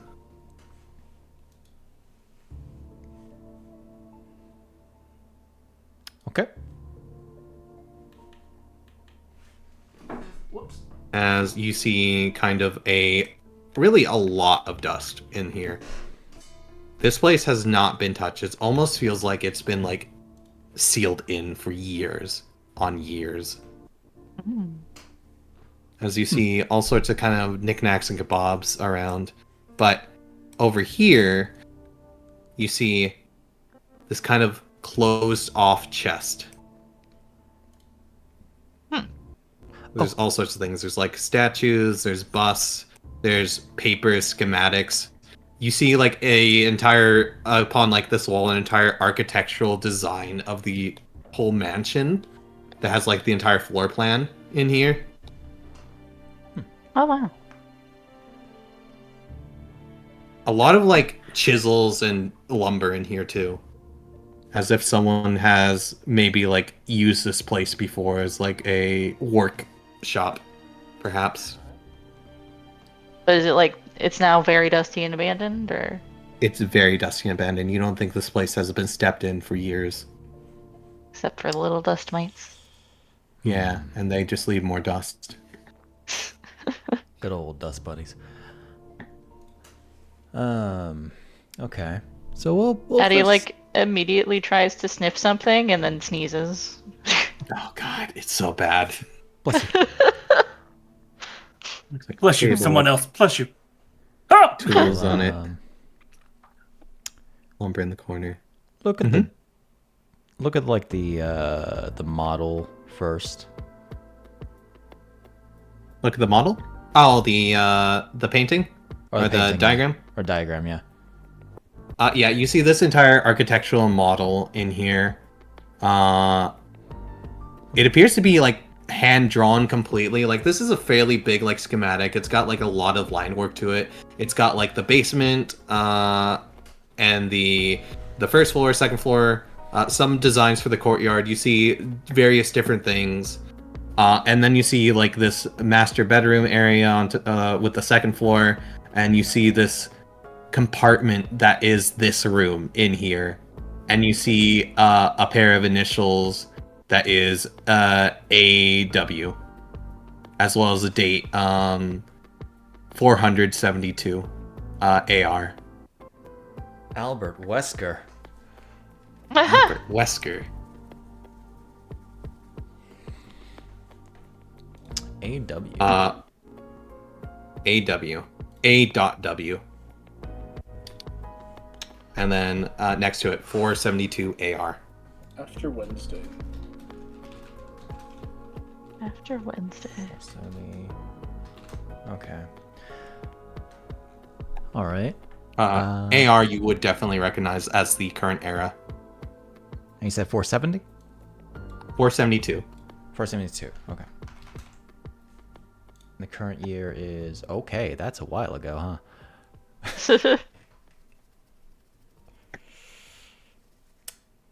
That's a good like nearly, or that's like 450 years ago.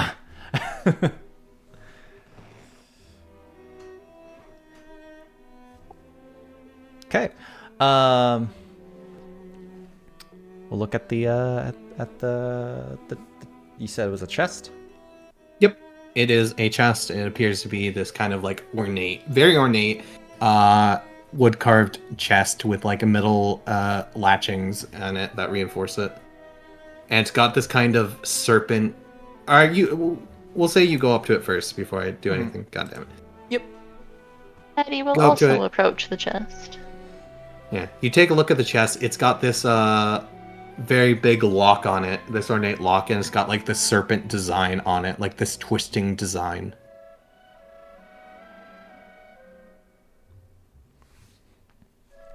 Anything about the design seem familiar? It reminds you of something slithering. Very similar to that feeling you guys got before when you examined the... I don't know if that was you guys, actually. But a very similar feeling to the people who examined the padlock before. This slithering kind of feeling. The key can only be discovered inside the seed of an oak nestled beneath its cap. To unlock it, you must speak in the language of dead tongues.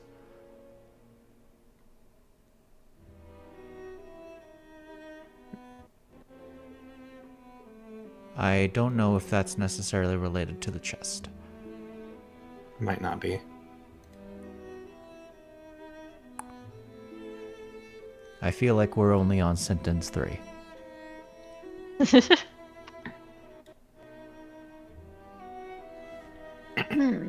And does it appear locked? Would you like to try to open it? No, but I will. You try to open it? Okay. You try to open it, and it, like, slightly opens, and then it stops for a moment as if something is holding it. Oh. And you hear this cracking sound when you do that. He will stop trying to open it. And you can see just, like, a slight little bit inside it. Attie tries to peek inside. The little... Try to look inside? sliver. Yeah. I will pull the light toward it. Alright, you take a look inside. You don't see much.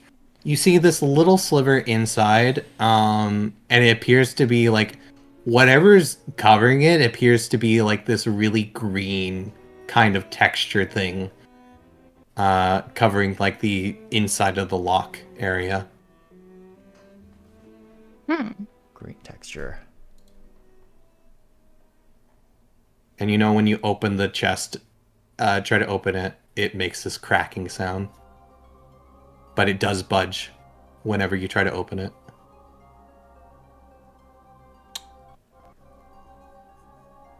Dimitri will knock on the lid. You knock on the lid? Yep. After a few seconds you hear knock, knock, knock, back from the inside of the lid. Ugh. Oh. Hello? Oh, wait. He will then say hello in Sylvan.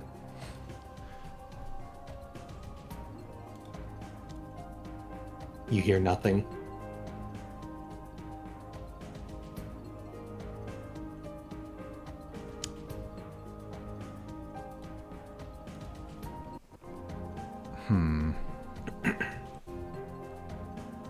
What's the knocking pattern? Whatever you knocked, it responded in kind. Okay. I'm gonna try a silly. Mm-hmm. We're gonna take out the mystery key. This thing has like a regular old lock, right? Yeah. We're gonna try that. Okay. Go ahead and roll me the D100. Okay. Hiya! I actually think you fucking got it exactly. If you didn't, I don't care. That's it. You put the key in, and you turn it, and it clicks, and you hear this hissing sound from the key as it's like melting away and dissolving. Oh. And as it like turns into this molten metal, and falls out of the lock, you see the chest pop open, and you see this thing flop out that was holding it, and it starts spasming against the inside of the chest as it is a dismembered arm. Oh. dismembered hand. Attie pulls you away from the chest. Oh. As it's like spasming, like almost as if it could screech as its flesh is searing. Oh. Like a sausage in a frying pan. Okay. Or like a piece of bologna in a frying pan when you press it down. Is there like a blanket or something nearby? Yeah, there's probably like a blanket draped over something that you can get. I would like to throw a blanket over it. You throw a blanket over the entire chest or the hand? The hand. Okay, you throw it over the hand. The hand is still like spasming. Okay. Inside the blanket. It wasn't the light thing. Okay.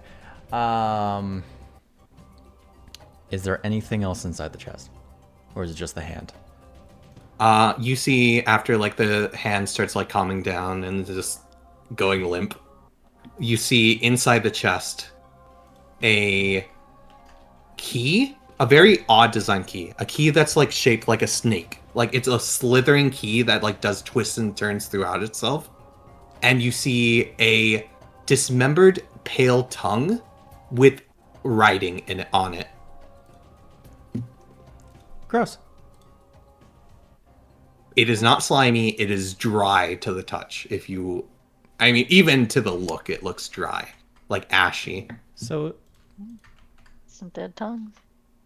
Yeah, some dead tongues. The word that you replaced in the thing, that said hand, didn't it? Yeah, I did. I'm gonna be honest. I was like, there's no fucking way you'll understand that I'm trying to tell you it's sign language.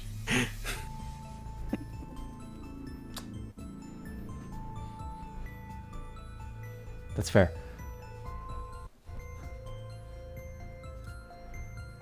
Only Attie knows that. And she can't speak it. She can only understand it. Quote unquote speak it, but Okay. What does the tongue say? What does the tongue say? You look at the wording on it, I imagine? Yes. It appears to be a similar wording to like the common language, which would be like Weldian, but it appears like really archaic form of it. Like this is super old. You can understand like ever so slightly some characters, but it is like really dated, and they're like put in an order that you would not recognize. And it's got a bit of a language in it that you would not know. Like an additional language inscribed into it. But it's going down the entire like base of this like 3-foot long tongue. oh my god, Oh. that's a lot of tongue. Yeah. So we're gonna... Like I guess more closer like 2.5 feet, but really. It's basically the same size as the little goblin that's fighting dust bunnies right now. So we're gonna find like clamps or something that are among the tools, like something like tweezers or something, so I can grab the key Yeah, there's like tongs and stuff in there, Yeah, or something okay. like that. Like I little metal will- tongs. Do that. Grab the key with the tongs. Okay. The key is just, a metal key. You're not gonna get the tongue with the tongs? No. Sorry. What? A fresh, a preserved mummified tongue just for you, and you are refusing to take it? Not quite to my taste. Attie? I don't think it's to its taste either, so. Yeah. Attie, be glad I gave you opposable tails. Yeah. Yeah. I don't think we want tail. tongue-on-tongue action in this situation. No, we don't. We don't. Yeah, so Dimitri will take the key and put it in his pocket. You take the key. What are you doing with the tongue? I mean, I I don't know if this will fit in my little pack. mean, if If it's all dried up. If you want the tongue... It can still move. Like, if you move it, it won't, like, break. Okay. Okay, Horrible. I'm glad you specified that. Yeah, I was still speaking. Don't worry. As opposed to, it's not speaking right now. She will uncomfortably roll it up and put it in her pack. Fruit, roll up it. Fruit by the foot. I think this is the key to the gate. Do we need the arm? You say that, and you hear from your pack, "Going to my shop." Oh, it's talking now.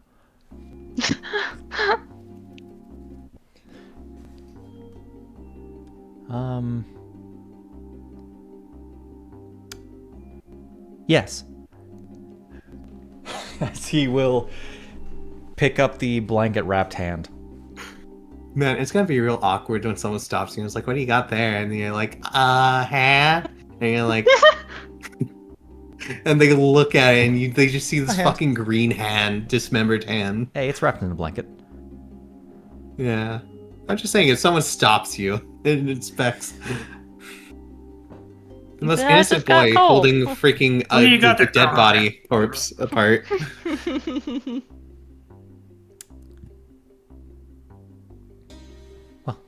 And you go to grab the hand. You go to grab the blanket. I am going to roll something real quick. Okay. Holy shit. Okay. You go to grab the blanket and like grab where the hand is, and you feel it, and as you're like going to grab around this, what you figure is a hand area, the blanket squishes in on itself as if nothing's there.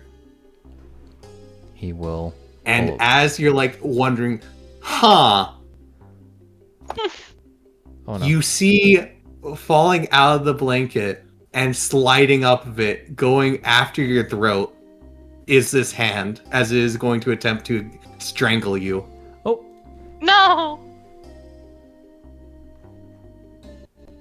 As it lacked... wait, I need you to make me a strength check, because this is how grapples work in this edition. Okay. Or strength saving throw, my bad. Strength saving throw. Okay. Yeah. Let me open up its stat block real quick. Okay. Make me make that save. Stupid crawling I have to claws. find it. That's what it was called, thank you. You're welcome. Now, I don't believe I have it in here, but I have requested rolls. There it is. Dimitri, we need to make you make a dish. Prop plus. Oh my, it does actually have a strength score. Jesus. I mean, it's not that great, but... For being a dismembered hand, I was not expecting it to have above a 10. I haven't seen one of you since Curse of Strahd. It's just a regular save. Is it not Dex? Whoops. Strength. Dex? It's strength. Okay. Yeah. I'll just. I think it's strength or Dex. I'll get rid of that one. Your Hiya! choice. Either ways. Ah! Oh no, you fail that. As it grabs you by the throat and is attempting to squeeze you. Huh? Attie? It's more like. No, Attie tries to bite it off. You bite it off, make an attack roll. Don't miss. No, not my throat. Am I attack rolling Dimitri or just? No, just make an attack roll in the chat itself, or just throw the dice if you don't have that setting turned off. In a random direction, it'll appear. That's good. All right, you bite it. What's your strength score? Thank you. My strength is 16. All right, you do enough damage to just instantly knock it to 0. That's fair. As you bite it and it goes limp. It like seizes up and it's like twitching, and then it goes limp and falls backwards into your mouth. She like flings it off of you, and then she like quickly like pounces on it. She's like, just hold it down. Just like, is it gonna move again? Is it? I will make sure to get both of you your 5 XP each. Thank you. Ooh. Damn, not enough. Damn, only a lot. Way more than 5. Oh, only 89 more experience to go. Oh my god. It doesn't sound like a lot. But it's been 9 sessions. Yeah, a lot of conversations, honestly. Can I get up for a moment while you do that, actually? Yeah, actually, I think where we're at, we're pretty much ready to finish. Okay. Because we went a bit over. I want to go further, but I don't at the same time right now.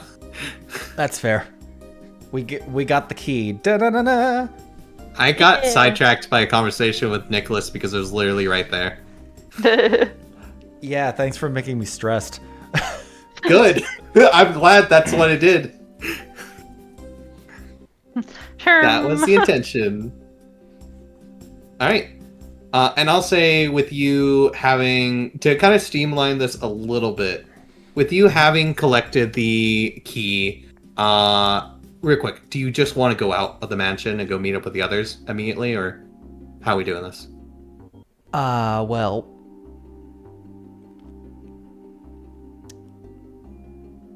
we'll see if like the coast is immediately clear. He feels bad about the soup. Oh. You gonna go eat the soup? I mean, it's been a few minutes. It's probably cold. It's probably cold by now. Yeah. He'll make sure to close the attic as well. Okay. We're not taking the hand. No, just leave that shit in there. No one has to know. Nobody needs to know. No one knows the attic exists. There's just now a new weird sound in the ceiling with it's dead. They killed it. Okay. It's dead again. It literally has 2 HP. Oh, I thought it had a little more than that. No, as I said, her strength score is enough to just knock it to 0. If possible, Dimitri will just outright leave. Okay. We'll pick up next time with you meeting the kids then. Okay. I'm going to do this early because I know for a fact you guys will be going to the dungeon next session. Pretty quick, I think. Okay. I'm going to go ahead and award you guys pretty much all the XP from like story progression that I haven't up to this point to get you to level 2. Okay. Woo! So I will take care of getting that all afterwards. And I will push out a PDF for any new spells you wish for. Okay. In the future. I think it's 3rd level, right, that you get that. Either ways, I'll push that out. Meta magic, I get that. No, I said spells. Oh, spells. Yeah. Gotcha. So, that will be it for this session, for now. Okay. It went a little bit longer than I thought. I got sidetracked. Yeah, you're entirely fond of tangents. I have no defense. We are just getting to 4 hours. And exciting news for tomorrow. We have the return of Dragonfall. We got Dragonfall, Dragonfall. Revival. Dragonfall Revival. Yeah. So stay tuned for that. That'll be a tomorrow thing, either on stream right now or in heckin' Vids. on YouTube. We're gonna head off. So have a wonderful whenever you're watching this. Bye-bye. Bye.